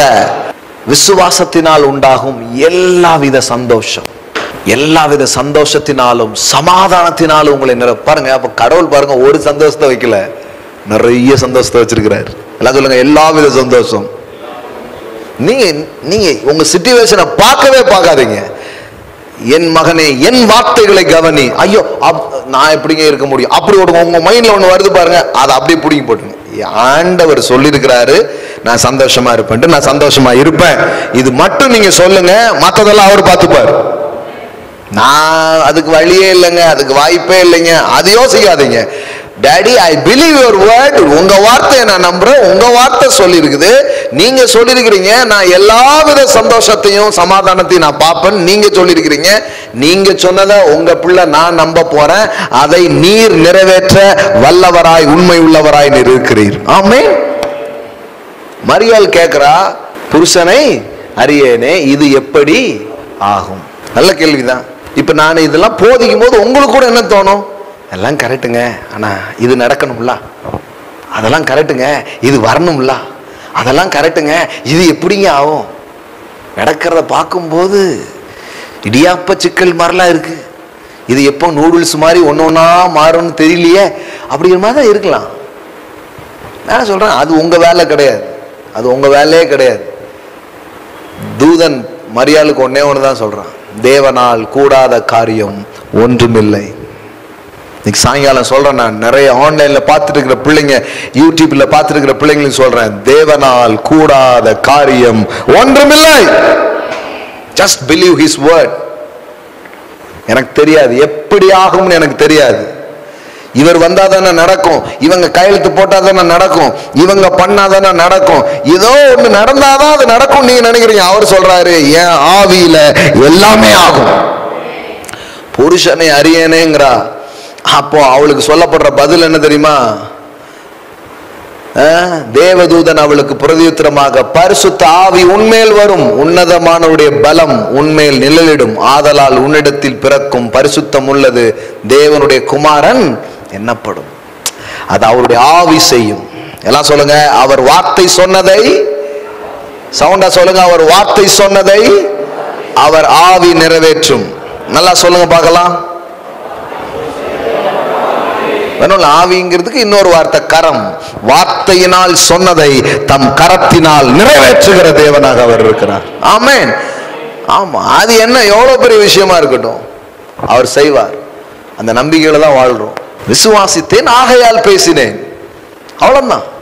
எப்படி எதை விசுவாசம்? கடவுள் சொன்னதை நம்புறேங்க, அவ்வளவுதாங்க. நான் எவ்வளவு வல்லவன் நல்லவன்லாம் எனக்கு தெரியல, ஆனா அவர் நல்லவர் வல்லவர். Amen. I believe his word. He is a faithful God. He is a God of integrity. அவர் சொன்னதை நிறைவேற்றுகிறவர், சொல் தவறாதவர், உத்தமர். I believe his word. அதனாலே ஒரு சந்தோஷம் வருது பாருங்க. அதனாலதான் வேத வசனங்களால் நீங்க நிரம்பினீங்கன்னா சோகமா இருக்க மாட்டீங்க, சந்தோஷமாயிடுவீங்க. அதனால தாவீது சொல்றான், உம்முடைய வசனம் எனக்கு கிடைக்காதிருந்தால் நான் துக்கத்திலேயே அமிழ்ந்து போயிருப்பேன். அப்ப பாருங்களேன், அவன் டிப்ரெஷன்ல இருந்து அவன் எப்படி வெளியே வந்தானா, அவன் துக்கத்தை அவன் எப்படி மேற்கொண்டானா, உம்முடைய வசனம் எனக்கு கிடைக்காதிருந்தால் நான் துக்கத்திலே அமிழ்ந்து போயிருப்பேன். ஆனா உங்க வார்த்தை கிடைச்சதுனால நான் துக்கமா இல்ல, நான் சந்தோஷமா இருக்கிறேன். காரியம் மாறிட்டா மாறல. இந்த அம்மா வந்து சொன்னாங்க, இன்னும் சில பிரச்சனைகள்லாம் இருக்குது, ஆனா இயேசு நல்லவர், என் வாழ்க்கையை மாத்திட்டாரு அப்படின்னு நீங்க சொன்னாங்க பாருங்க. ஆமென். இல்லை, இந்த வாசல்லாம் இதெல்லாம் எழுதி வைங்க. சங்கீதம் 119:92, உமது வேதம் என் மன மகிழ்ச்சியா இராதிருந்தால் என் துக்கத்திலேயே அமிழ்ந்து போயிருப்பேன். எத்தனையோ முறை நம்மளுடைய டிப்ரெஷன்ல இருந்து நம்மளை தூக்கினது அந்த வார்த்தைகள். அது கிடைக்கலன்னா போயிருந்திருப்போம், இல்லைன்னா ஏதாவது பாட்டில் கீட்டில் தான் பண்ணும்.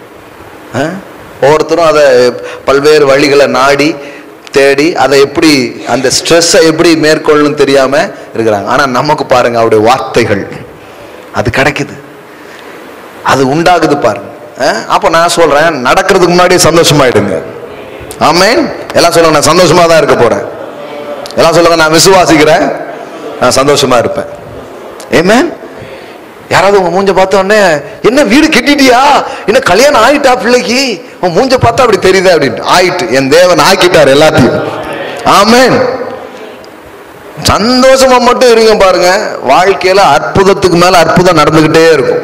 இன்னைக்கு சொல்றேன், நான் சோகமா இருந்தீங்கன்னா வீட்டுக்கார்ட்ட கூட வேலை நடக்காது. அப்படி நான் பிறகு போயிட்டு பிறகு வாரன்னு போயிருவேன். சந்தோஷமா இருங்க, பி ஹாப்பி, மகிழ்ச்சியா இருங்க. அதாவது உங்கள் மகிழ்ச்சியின் ஆதாரம் தேவனா இருக்கட்டும். அப்படி பவுல் அப்போஸ்தலனுக்கு தன் மகிழ்ச்சியின் ஆதாரம் தேவனா இருந்ததுனாலதான் சிறைச்சாலையில் இருந்து கொண்டு கூட அவர் என்ன எழுதுறாரு, சந்தோஷமா இருங்க சந்தோஷமா இருங்கன்னு எழுதுகிறார். அப்போ என்ன அர்த்தம்? மதுபானத்துக்கு ஏதுவான வெறி கொள்ளாமல் ஆவியினால் நிரம்பினா என்ன அர்த்தம்? ஒரு ஆர்டினரியான ஒரு இன்பம் இருக்கு, ஒரு சிற்றின்பம் ஒன்று இருக்கிறது, அதை நம்ம தேடி போறோம். ஆனா தேவன் சொல்றாரு, இல்லப்பா ஆவியினால நிரம்புங்கிறார். அப்படின்னா என்ன? பேரின்பத்தினால நீ நிரம்பு, உனக்காக ஒரு பெரிய சந்தோஷத்தை நான் வச்சிருக்கிறேன், அதை பெற்றுக்கொள், அதுல வாழு, அதுக்காக தான் நான் உன்னை அழைச்சிருக்கிறேங்கிறார். அது எப்படி நடக்குதா பாருங்க, அது எப்படி நடக்குதா?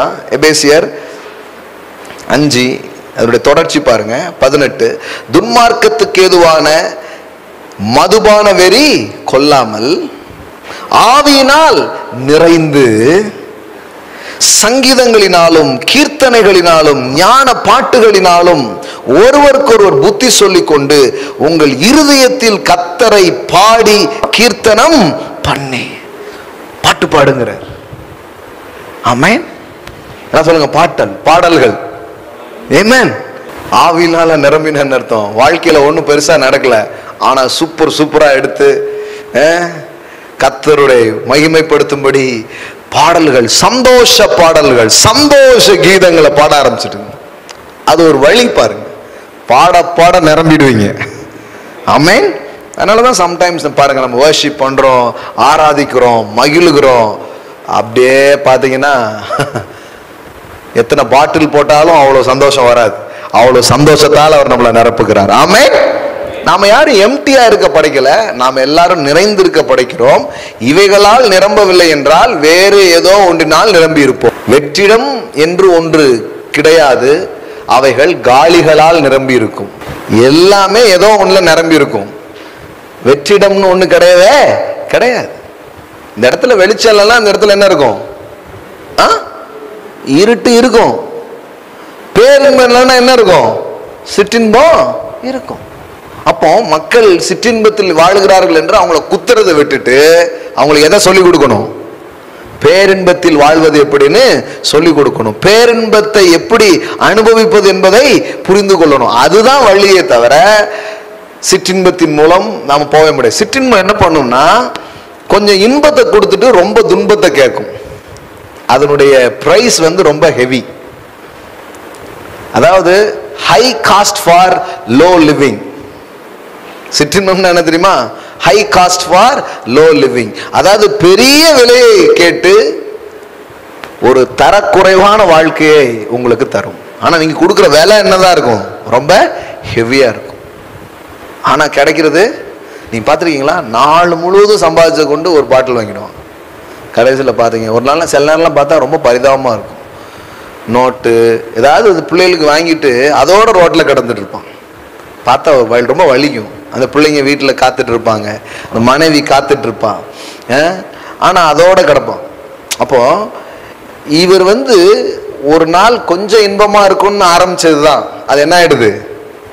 அப்படியே பத்தலையே பத்தலையே பத்தலையேன்னு போய் இப்போ எவ்வளோ விட்டாலும் என்ன பண்ண மாட்டுக்கு? பத்த மாட்டுக்கு. சம்பாதிச்ச காசு குடிச்சாலும் பத்த மாட்டுக்கு. தாலியை கொண்டா, செயினை கொண்டா. அதான் அன்னைக்கு ஒரு ஜோக்ல கேட்டேன் நான், ஏன் இவருக்கு பேர் அத்தான் தெரியுமா? இவர் தான் எல்லாத்தையும் அத்தாரு. காதுல கிடக்கிறது அத்தான், கழுத்துல கிடக்கிறது அத்தான், அதனாலதான் இவன் அத்தான். புட்டையும் இவன் தான் அத்தான்.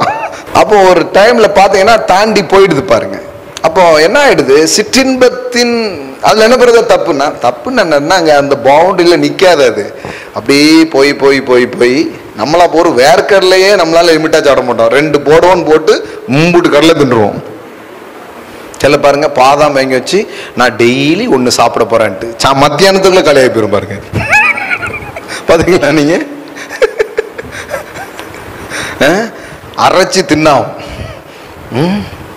ஏன்னா நமக்குள்ள அந்த செல்ஃப் கண்ட்ரோல்ங்கிறது ஒன்றும் பெருசா கிடையாது.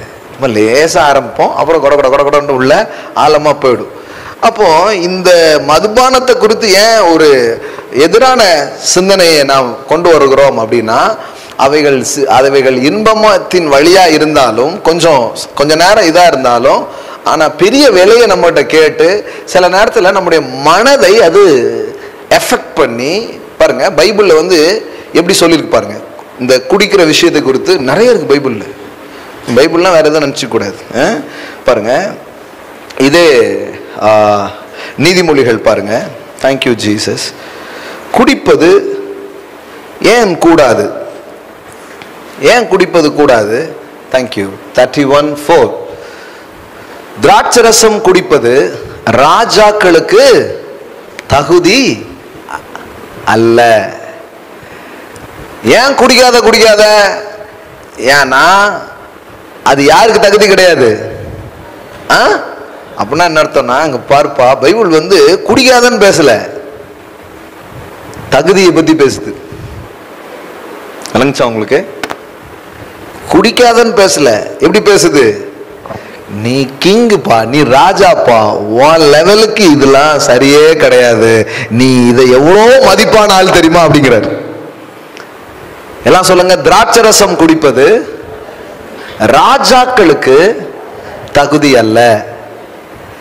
லேமுவேலே, அது ராஜாக்களுக்கு தகுதி அல்ல. மதுபானம் பிரபுக்களுக்கு தகுதி அல்ல. அப்ப ஏன் குடிக்காதன்னு சொல்லுது? நீ தான் ராஜா, நீ தான் பிரபு. ஆமென். எஸ்மா போடுங்க. மதுபானம் பண்ணினால், இப்போ ராஜாவா பிரபுவா இருக்கிற ஒரு ஆளு அதிகமான ஆல்கஹாலை எடுத்துக்கும் போது என்ன ஆகுது? அவர்கள் நியாய பிரமாணத்தை மறந்து சிறுமைப்படுகளுடைய நியாயத்தை புரட்டுவார்கள்.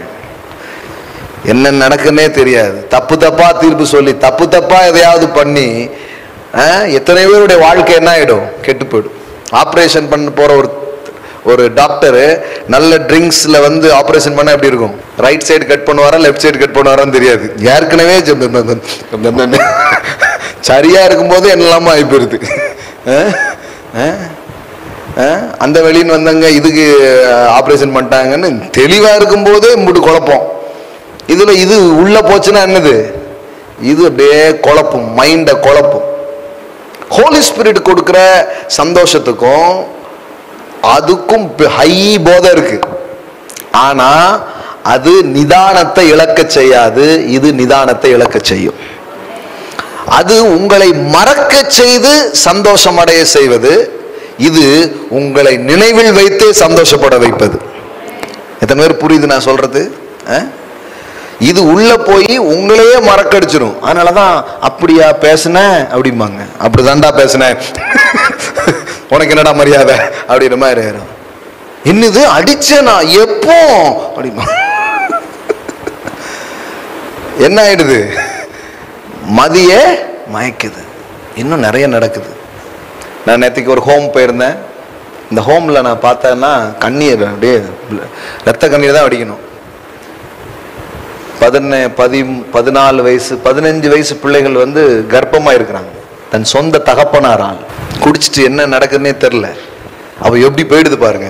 என்ன ஆகுதுன்னா, அப்படியே போய் போய் போய் வாழ்க்கையே அது இதாக்கிடுது. அதே நீதிமொழிகள் இன்னொரு பேசேஜில் பார்த்தீங்கன்னா போட்டிருக்கும், சோரனையும் இழந்து போயிடுறானா. என்னை அடித்தார்கள், ஆனா எனக்கு என்ன இல்லை, சொர்ணையே இல்லை. ஒரு மதிப்பை இழந்து, மரியாதை இழந்து, ஒரு அதாவது சந்தோஷங்கிற பேர்ல போய் நம்மளுடைய எல்லா சந்தோஷத்தையும் அது என்ன பண்ணிடுது? திருடி நம்முடைய மரியாதை, நம்முடைய அந்தஸ்து எல்லாத்தையும் இழந்து நம்மளை வந்து ஒரு உயர்தரமான ஒரு நபராக நம்மளை வாழ விடாம இது என்ன ஆயிடுது? அவ்வளவு தடைகளை அது என்ன பண்ணிடுது? செய்திடுது பாருங்க. Proverbs 23:29. ஐயோ ஆரம்பிக்கும் போதே ஒரு மாதிரி இருக்கு. ஐயோ, யாருக்கு வேதனை, யாருக்கு துக்கம், யாருக்கு சண்டைகள் முடியும் கொண்டு வந்துருது. வேதனை, துக்கம், சண்டை எல்லாத்தையுமே கொண்டு வருது.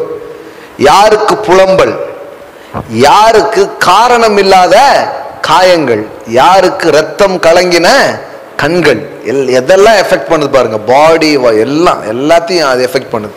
வேதனை, துக்கம், புலம்பல், காயம், ரத்தம் கலங்கின கண்கள்.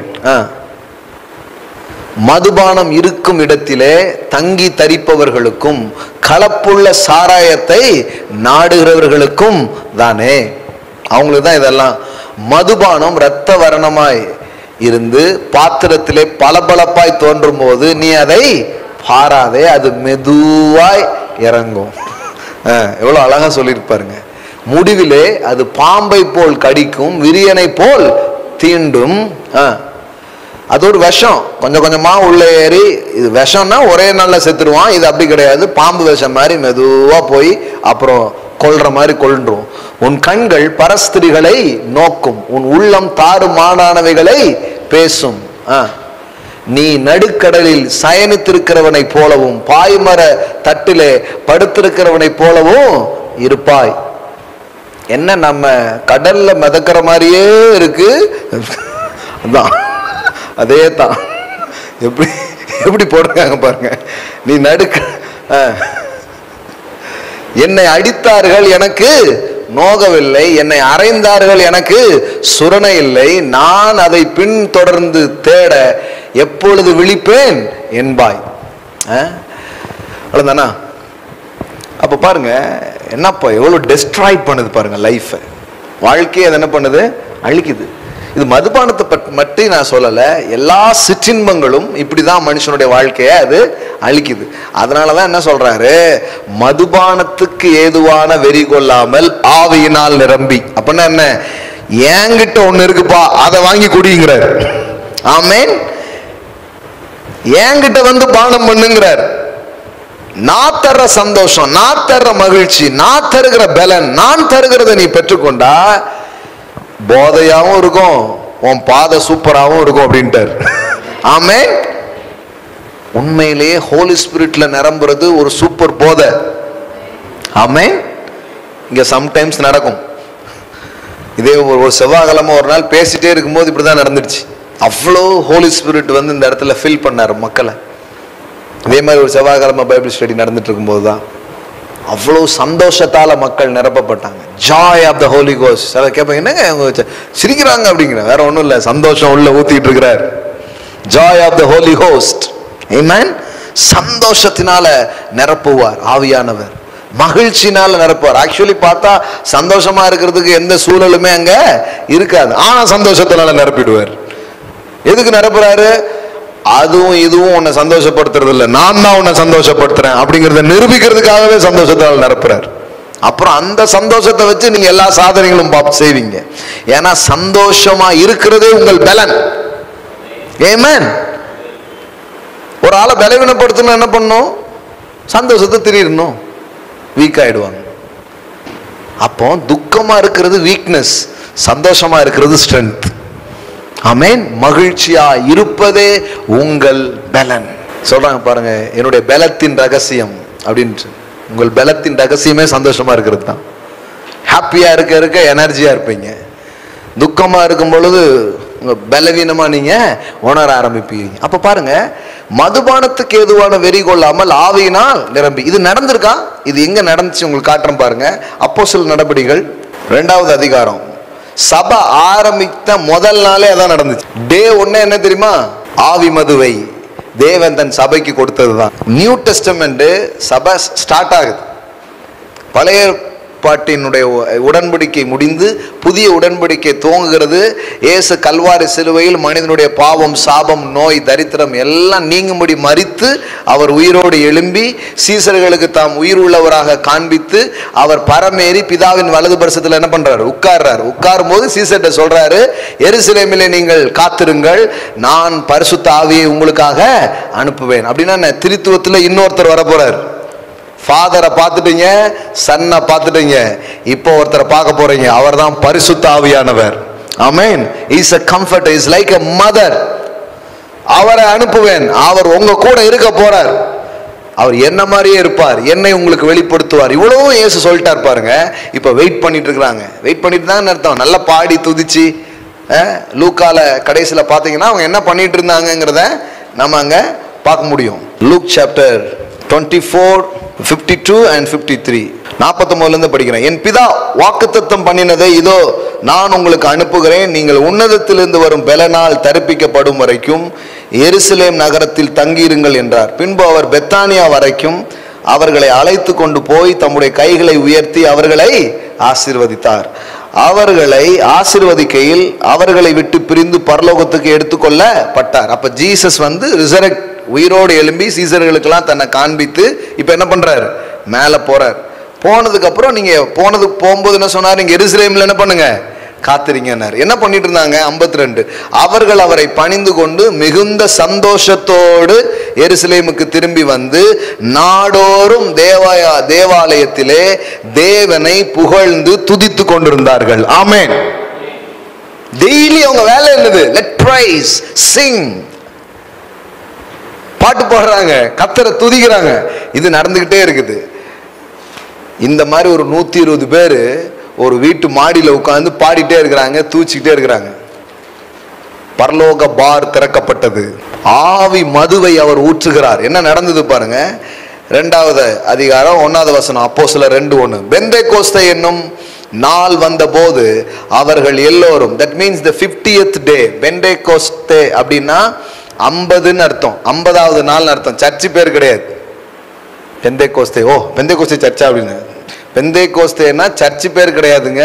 பெந்தேகோஸ்தேனா 50வது நாள் கொண்டாடுகிற ஒரு பண்டிகை. புரியுதுங்களா உங்களுக்கு? 50வது நாள் அவர்கள் செலிப்ரேட் பண்ற ஒரு பண்டிகை. அந்த பண்டிகை தான் அந்த பெந்தேகோஸ்தே நாள் அப்படின்னு போட்டிருக்கு. அன்னைக்கு ஆவியானவர் வந்ததுனால எல்லாரும் என்ன பண்ணிட்டாங்க, பெந்தேகோஸ்தே சபை அப்படின்னு பேர் வச்சுட்டாங்க. ஆனா பெந்தேகோஸ்தேங்கிறது என்னது?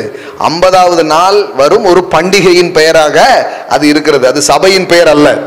சரிங்களா? நீங்க பெந்தேகோஸ்தேவா சிஎஸ்ஏவா அப்படிம்பாங்க. இப்படியே ஒரு கூட்டம் பிரிஞ்சு கிடக்கு. கவனிங்க, எவ்வளவு அழகா போட்டிருக்கு. பெந்தேகோஸ்தே என்னும் நாள் வந்த போது. அப்ப பெந்தேகோஸ்தேனா என்னது? ஒரு நாளுடைய பெயர். புரியுதுங்களா? தீபாவளி பண்டிகையின் போது அப்படிங்கிறோம்ல, அது மாதிரி தான். இப்ப புரியுதா?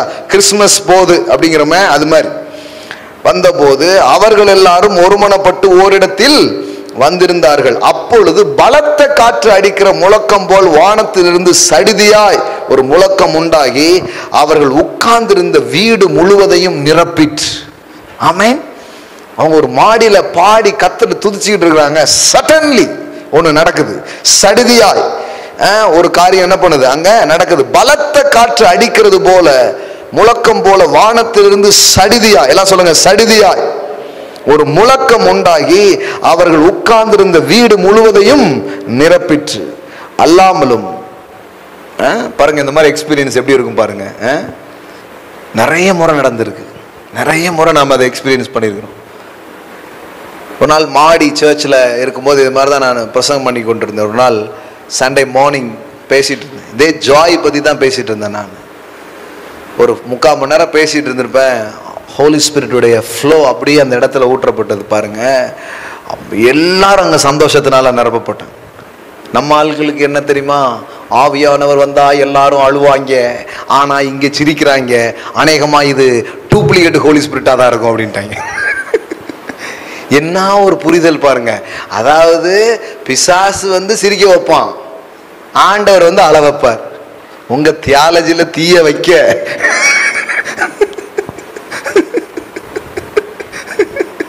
எப்படி ஒரு தியாலஜியை படிச்சு வச்சிருக்காங்க பாருங்க. ஆண்டவர் கஷ்டத்தை கொடுப்பார், பிசாசு பணத்தை தருவான். எப்படிலாம் கண்டுபிடிச்சிருக்காங்க பாருங்க. அன்னைக்கு ஒரு சர்ச்சில் சண்டே சர்வீஸ் முடிஞ்ச உடனே நம்மளை பற்றி தான் உட்காந்து பேசி இருந்திருக்காங்க. பாலசேகருக்கு பணத்தை ஒளியின் தூதன் கொடுத்து கொண்டிருக்கிறான். அதாவது பணத்தை கொடுக்கறதுலாம் யாரா? பிசாசா. இந்த வியாதி கஷ்டத்தெல்லாம் கொரோனாவை கொடுக்கறது யாரு? எங்க போயிடுச்சு பாருங்க மைண்டு புத்திலாம். அன்னைக்கு பாத்தீங்கன்னா சில பேருக்கு ரொம்ப சந்தோஷம், சிலர் படார்னு எரிஞ்சு ஓடிட்டாங்க. ஏன்னா என்னடா எல்லாரும் சிரிக்கிறாங்க அப்படின்ட்டு. ஏன்னா இவங்களுக்கு தெரிஞ்சதெல்லாம் என்னது, ஆவியானவர் அப்படியே அசைவாடினார்னு எல்லாம் கர்ச்சிப்பெல்லாம் நனைஞ்சு உடம்பெல்லாம் நனைஞ்சு அழுவாங்க. கதறி கதறி கதறி கதறி அழுதா யார் வந்திருக்கா? ஆவியானவர் வந்திருக்கிறார் பாருங்க, எல்லாரும் அழ வைத்து விட்டார், அல்லேலூயா, திருநெல்வேலியில எழுப்புதல் வந்து விட்டது அப்படின்னு இருப்பாங்க. ஆனா இங்க பார்த்தா எல்லாரும் சிரிச்சிட்டு இருக்காங்க. ஏன்னா இது நமக்கு இப்ப இது தெரியவே தெரியாது, இப்படி ஒண்ணு இருக்குன்னே தெரியாது பாருங்க. பார்ல தான் சிரிப்பாங்க, சபையில அழுவார்கள். இப்படி மாத்தி வச்சுட்டோம். அதனாலதான் நிறைய பேர் அங்க போயிட்டாங்க. என்ஜாய் பார்னு வேற போட்டு வச்சிருக்கான். ஓ, இங்க போனதான் என்ஜாய் பண்ண முடியுமோன்னு அங்க போயிட்டாங்க நிறைய பேர். ஆனா நம்ம என்னைக்கு இதெல்லாம் மாறினா, உலகத்திலே இல்லாத பேரின்பம் தேவனுடைய வீட்டிலே சபையில இருக்குன்னு என்னைக்கு தெரியுதோ அன்னைக்கு பார் எல்லாம் மூடிட்டு எல்லாரும் இங்க உட்கார ஆரம்பிப்பாங்க. ஆமென், ஹல்லேலூயா. ஆனா இங்க சபைக்குள்ள உட்கார்ந்து அவன் பாப்பான், ஓஹோ இங்க போய் இவ்வளவு சோகமா வர, அங்க பாருங்க எப்படி சிரிச்சுட்டே வரான். ஓ, அங்க போயிட்டு சந்தோஷமா வரான்னு அங்க போயிடுறான் நிறைய பேர். வெளியில போகும்போது சிரிச்சுட்டே போகணும்.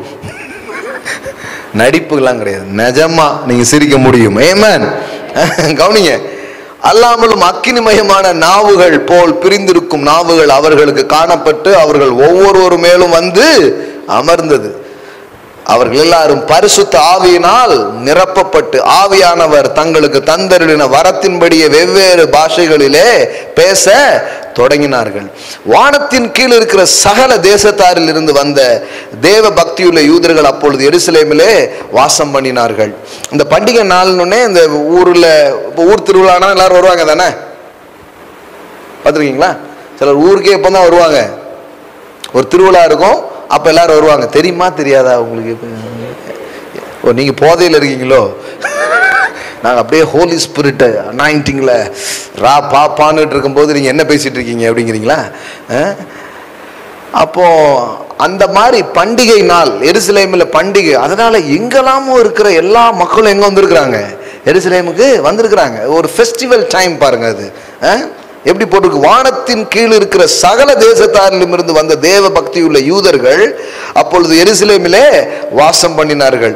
அந்த சத்தம் உண்டான போது திரளான ஜனங்கள் கூடி வந்து தங்கள் தங்கள் பாஷையிலே அவர்கள் பேசுகிறதை அவரவர் கேட்டபடினால் கலக்கம் அடைந்தார்கள். எல்லோரும் பிரமித்து ஆச்சரியப்பட்டு ஒருவர் பார்த்து, இதோ பேசுகிற இவர்கள் எல்லாம் கலிலேயர் அல்லவா? அப்படி இருக்க நம்மில் அவரவருடைய ஜென்ம பாஷைகள் இவர்கள் பேச கேட்கிறோமே, இது எப்படி? ஒரு லாஜிக்க மீறின ஒரு மேட்டர் அங்க நடந்துகிட்டு இருக்கு. ஒருத்தர் தடார்னு இந்தியில பாட்டு பாடினா எப்படி இருக்கும்? இந்தியே தெரியாத ஆளு. அது மாதிரிதான் அவனுடைய என்னடா இவங்க எப்படி இதெல்லாம் தெரியுதுன்னு ஆச்சரியமா இருக்கு. அப்ப ஹோலி ஸ்பிரிட் வரும்பொழுது புத்திக்கு அப்பாற்பட்ட காரியங்கள் நடக்கிறது பாருங்க. ஆமென். இது எல்லாமே நம்ம இந்த ஆவியானவர், இந்த வரங்கள், இப்படிப்பட்ட அதிசயங்கள் எல்லாம் நம்பாததுனாலதான் பாரம்பரிய சபைன்ட்டாங்க. இதை நம்புறதுனால பெந்தைகோஸ்தே சபைன்னு என்ன பண்ணிட்டாங்க, ஆகிட்டாங்க. அப்புறம் இப்ப பெந்தைகோஸ்தே சபை வேற லெவல்ல இருக்குன்னு வச்சுக்கோங்களேன். அது ஒரு பாரம்பரிய சபையாகி போச்சுப்போம். பாரம்பரியத்தை திட்டி இப்ப இவங்க ஒரு பாரம்பரியமா போயிட்டாங்க. ஆமா, அதனாலதான் நம்ம எந்த வகையாராவும் கிடையாது. ஏமேன். இப்ப கவனிங்க. அப்போ அங்க பாத்தீங்கன்னா அவனுக்கே ஆச்சரியமா இருக்கு. 9வது வசனம், பார்த்தரும் மேதரும் ஏலாமித்தரும். பாருங்க, பேர் வாசிக்கிறதே கஷ்டமா இருக்கு. நாம எப்படி பேசிருப்பாங்க பாருங்க. நிச்சயமா ஆவியானவர் தான் பேச முடியும். என்ன போட்டுக்கு? மெசபோத்தோமியா, யூதேயா, கப்பதோக்கியா, பொந்து, ஆசியா, பிரியா, பம்பிலியா, எகிப்து என்னும் தேசத்தார்களும் சிரேனா பட்டணத்தை சுற்றி இருக்கிற லீபியாவின் திசைகளில் குடியிருக்கிறவர்களும் இங்கே சஞ்சரிக்கிற ரோமாபுரியாரும் யூதரும் யூத மார்க்கத்தை அமைந்தவரும் கிரேத்தரும் அரபியரும் ஆகிய நாம் நம்முடைய பாஷைகளை இவர்கள் தேவனுடைய மகத்துவங்களை பேச கேட்கிறோமே என்றார்கள். ஆச்சரியமான ஒரு மேட்டர் நடக்கு.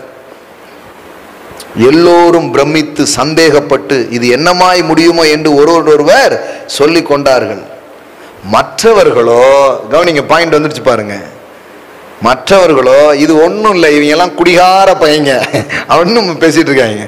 மற்றவர்களோ இவர்கள் மதுபானத்தினால் என்ன பண்றாங்க, நிறைந்திருக்கிறார்கள் என்று பரியாசம் பண்ணி. அவங்களுக்கு என்ன ஒரு லாஜிக்னா, ஒரு லாஜிக் இருக்கு. இந்த மாதிரிலாம் இருந்ததுன்னா மேல் வீட்டில் 120 பேர் மொத்தமா போட்டிருக்காங்க மாப்பிள்ள.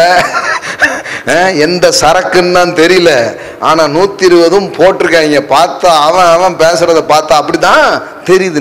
அதாவது இவங்க இந்த ஜாய் ஆஃப் த ஹோலி ஸ்பிரிட்ல நிரம்பி இருக்கிறத பார்த்தா ஒரு அதுக்கு வேற எக்ஸாம்பிள் இல்லை இல்லையா இந்த உலகத்துல. ஒன்றை நீங்க சொல்லும் போது ஏற்கனவே பார்த்த விஷயத்தின் மூலமா தான் நீங்க விளக்கணும். பார்த்தா குடிச்சிட்டு நிக்கிற மாதிரிலாம் இருக்குது, அப்படிங்கிற மாதிரி தான் இருக்குது. நான் தான் சொல்றேன், ஆவியில நிறைந்திருக்கும் போது நீங்க பேரின்பத்துல நிரம்பி இருப்பீங்க. ஆமென். அங்க பாருங்க, பண்ணினார்கள்.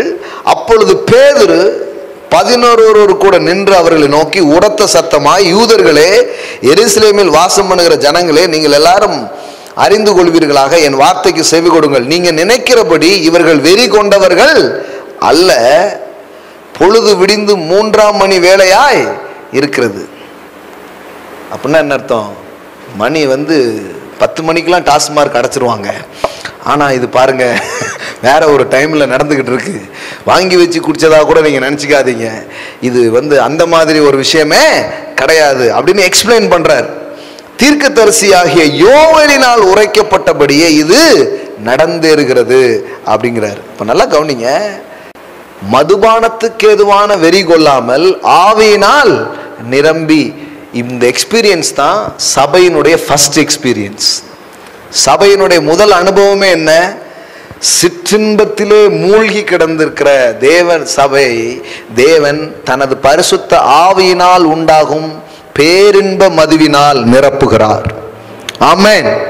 The joy of the Holy Ghost. பக்கத்துல பார்த்து சொல்லுங்க, joy of the Holy Ghost. ஆமென்.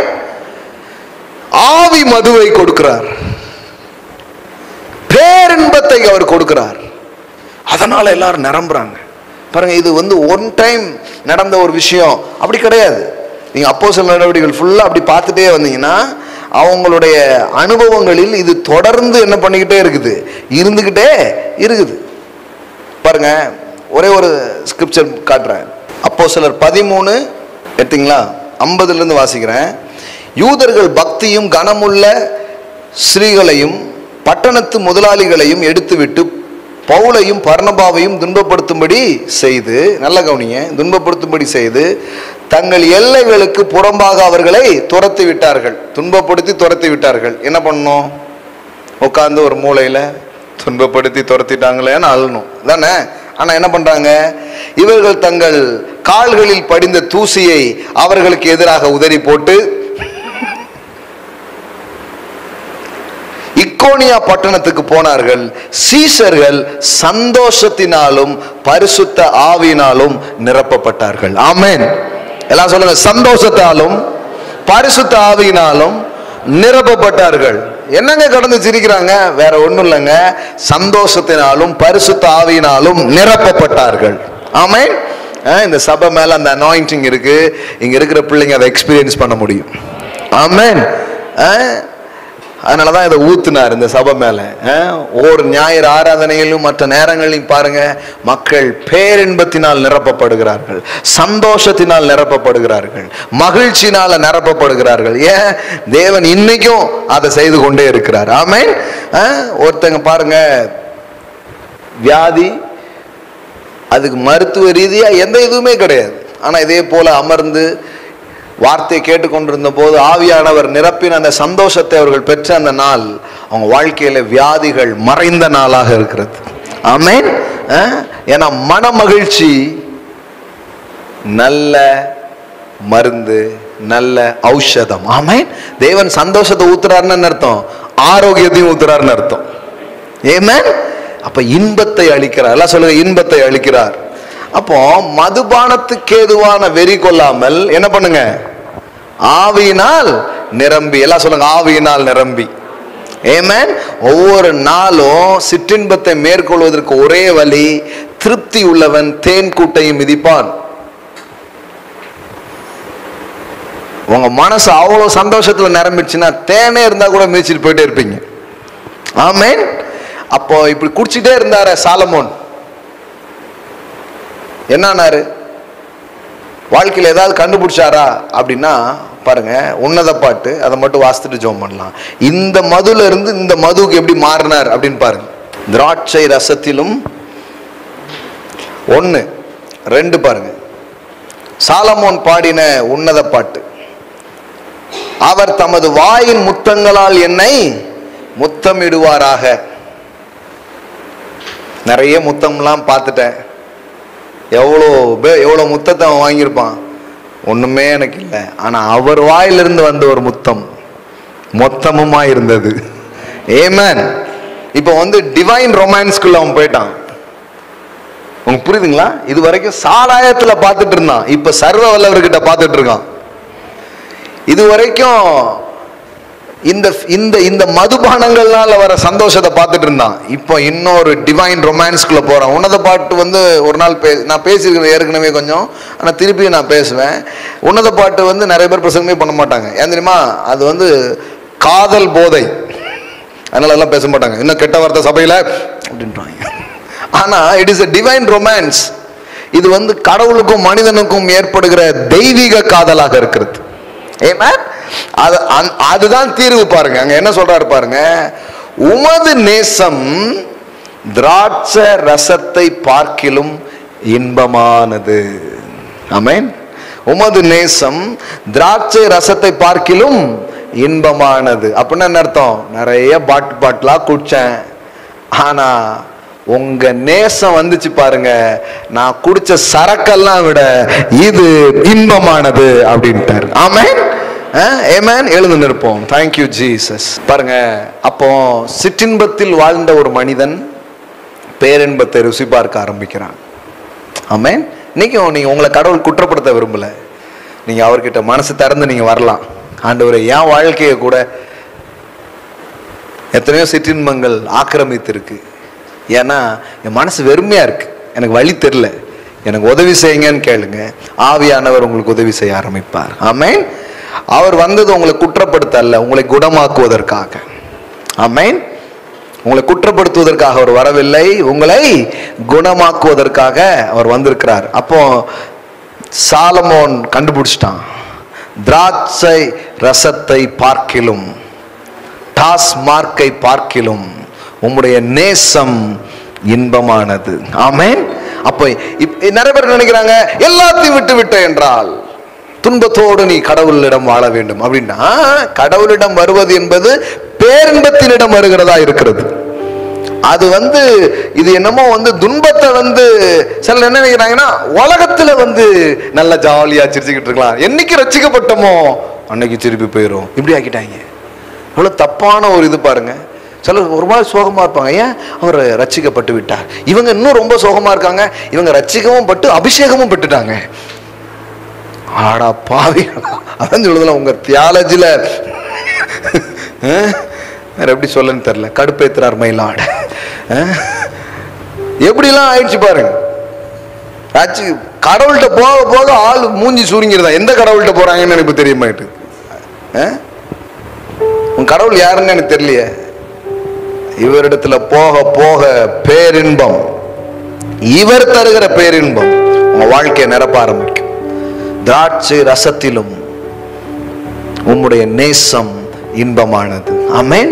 சிற்றின்பத்தை பார்க்கிலும் உம்முடைய பேரின்பம் இன்பமானது. நிறைவானது வரும் பொழுது குறைவானது ஒளிந்து போகும். ஆமென்.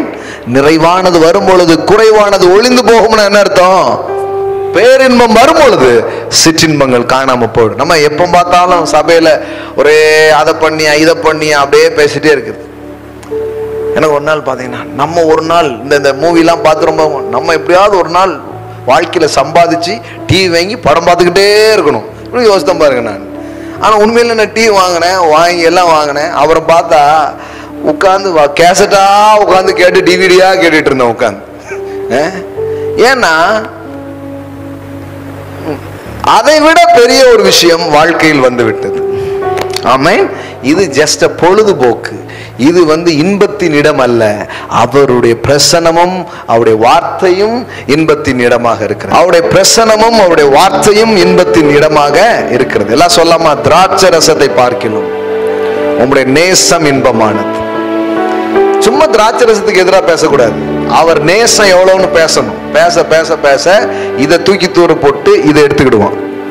இல்லைன்னா இது உள்ள போச்சுன்னா அது வெளியில போக ஆரம்பிச்சிடும். மதுபானத்துக்கு ஏதுவான வெறி கொள்ளாமல் ஆவியினால் நிரம்பி கீர்த்தனைகளையும் ஞான பாட்டுகளையும் பாட ஆரம்பிக்கணும். ஆமென். ஹல்லேலூயா. அவரை நோக்கி பார்க்கலாம். இன்னைக்கு சில பேருக்கு ஒரு விடுதலை உண்டாகட்டும். இன்னைக்கு சிலருக்கு ஒரு நியூ எக்ஸ்பீரியன்ஸ் வரட்டும். இன்னைக்கு நான் ப்ரொஃபெட்டிக்கலா உங்க வாழ்க்கையில சில வார்த்தைகளை டிக்ளேர் பண்ண விரும்புகிறேன். தேவன் உங்க வாழ்க்கையில் சில இன்பங்களை தருகிற நேரங்களா இது இருக்கிறது. உங்க வாழ்க்கைக்குள்ள சில சந்தோஷங்களை அவர் அனுப்புகிற ஒரு நேரமாக இது இருக்கிறது. ஆமென். மனுஷன் ஏன் அப்படிப்பட்ட சிற்றின்பத்தை தேடி போறானா, அந்த சிற்றின்பத்தை அவன் அனுபவிக்கும் போது அவனுக்குள்ள ஒரு விதமான கெமிக்கல்ஸ் அப்படியே ரிலீஸ் ஆகுது. சைக்காலஜிக்கலி அதை சொல்றாங்க, டோபமைன் அப்படிங்கிற ஒரு சுரப்பி மனிதனின் மூளைகளில் சுரக்கிறது. இந்த டோபமைன்ங்கிறது அவனுக்கு திருப்பி திருப்பி தேவைப்படுது. அதனாலதான் அவன் திருப்பி திருப்பி அதை போறான். அவனுக்கு அந்த இன்பம் தேவைப்படுது. ஆனா தேவனின் அரவணைப்பிலே, தேவனுடைய வார்த்தையிலே, தேவனுடைய பிரசன்னத்திலே அதிகமான டோபமைன்கள் இருக்கிறது. ஆமென். ஆனால் இது உங்களை அடிமைப்படுத்தாது. இது உங்களை வாழ வைக்கும், ஆள வைக்கும். ஆமென். அது கொஞ்சமா உள்ள நிறைஞ்சு உங்களை தின்னுட்டு போயிடும். ஆனா இவர் உள்ள நிறைஞ்சு உங்களை விடுவித்து உங்களை வாழ வைக்கிற பெர்ஃபார்மன்ஸ் ஹாப்பினஸ் அவர் கொடுக்கிறவராக அவர் இருக்கிறார். ஆமென். ஹல்லேலூயா, ஹல்லேலூயா. இன்னையிலிருந்து அவருடைய அன்பின் போதை, ஆவியின் போதை உங்க வாழ்க்கையில அதிகரிப்பதாக. சந்தோஷத்தால நிரப்பப்படுங்க, கவலைப்படாதீங்க. அப்புறம் பாருங்க, வாழ்க்கையில அற்புதத்துக்கு மேல அற்புதம் நடக்கும், அதிசயத்துக்கு மேல அதிசயங்கள் நடக்கும், மேலான காரியங்களை நீங்கள் பார்ப்பீர்கள். ஆமென். கர்த்தர் நல்லவர். ஆமென். கர்த்தருக்கு நம்ம கொடுக்கலாம், சந்தோஷத்துல இருந்து கொடுக்கலாம். போதையில கொடுத்தோம்னா வேற மாதிரி கொடுத்துருவோம். போதையில கொடுக்குறோம், நீங்க பாத்தீங்களா, அம்புட்டையும் எடுத்து இந்தா அப்படிமா. போதையில தான் ரொம்ப கொடுப்பான், பாத்துறீங்களா? பக்கத்துல உள்ளவனுக்குலாம் ஊட்டி விடுவான், சாப்பிடு, நான் கொடுத்தா சாப்பிட மாட்டியா அப்படிமா. மற்ற நேரம் கொடுக்காதவன் கொடுப்பான். அப்படின்னா என்ன அர்த்தம்னா, நம்மளை தாண்டி போற ஒரு மேட்டர் அப்ப நடக்குது. ஆமென், ஆமென். நல்ல விதமாய் தேவ ஆவியானவர் வரும் பொழுது இது ஜீவனுக்கு ஏதுவான மதுவாக அது இருக்கிறது. ஆமென். கரங்களை எடுத்துக்கொள்வோம். ஆன்லைன்ல பாக்குற பிள்ளைங்க, இந்த வார்த்தைகளை உங்களை ஆசீர்வச்சிருக்குன்னா இதை கனம் பண்ணும்படி நீங்கள் கொடுக்கலாம். ஒரு போதனை கேட்கிறோம் என்றால் அதை கனம் பண்ணுவதின் அடையாளமே கொடுப்பதாக தான் இருக்கிறது. ரொம்ப சூப்பர் அப்படிங்கிறது கிடையாது. So giving is a real honoring to the word of God. So if you want honor, you can give. Okay. So Google Pay மூலமாகவோ அக்கௌண்ட் மூலமாகவோ நீங்கள் என்ன பண்ணலாம், கொடுக்கலாம். தேவன் நல்லவராக இருக்கிறார், உங்களை நேசிக்கிறார். எத்தனையோ விதங்களில் கொடுக்குற மாதிரி, போதையில் கொடுக்குற மாதிரி கொடுப்பீங்க. இனி வரும் நாளெல்லாம் உங்களுடைய கிவிங்கில் என்னன்னு தெரிலங்க, தைத்தெல்லாம் தாண்டி எங்கேயோ போயிட்டு இருக்குதுங்க அப்படிங்கிற மாதிரி நீங்கள் கொடுக்க பாருங்க நீங்கள். ஆமென். அறுவடையும் அந்த மாதிரி தான் இருக்க ஆரம்பிக்கும். ஆமென். கர்த்தர் நல்லவர். அதனாலதான் சில நேரம் ரொம்ப போதை ஆயிடுச்சுன்னா கையில் கடலாம் கழட்டி போட்டு போயிருக்கிறேன் நான் எத்தனையோ முறை. ஆமா, அதெல்லாம் சும்மா நடக்காது. நானே பிளான் பண்ணிட்டு போவேன், என்னானாலும் இந்த மோதிரத்தை மட்டும் இன்னைக்கு போட மாட்டேன், ஆஃபரிங் போடுவேன் அப்படின்னு போவேன். போதை அதிகமான உடனே மோதிரத்தை கழட்டி போட்டு வந்துடுவேன். வீட்டில் கேட்பாங்க, தண்ணி அடிச்சு வீட்டில் கேட்ட மாதிரியே தான் இருக்கும். இதுவும் என்ன எங்க காணாம போயிடுச்சு, எல்லாம் அந்த கூட்டத்தில் போட்டு வந்துட்டேன் அப்படின்ட்டு. அப்புறம் அவர் அன்பு போதையில நமக்கு போடுன்னு போடுவார், அது வேற. ஆமே, காலியா இருக்கவே விட மாட்டார், நம்மளை நிரப்புவார். எத்தனை பேர் புரியுது இன்னைக்கு பேசுனது? ஒரு வசனம் தான், ஆனா எவ்வளவு ஆழமான காரியங்களை வேதத்திலிருந்து நம்மால் பார்க்க முடியுது பாருங்க. ஆமென். சோ நீங்கள் பாக்கியம்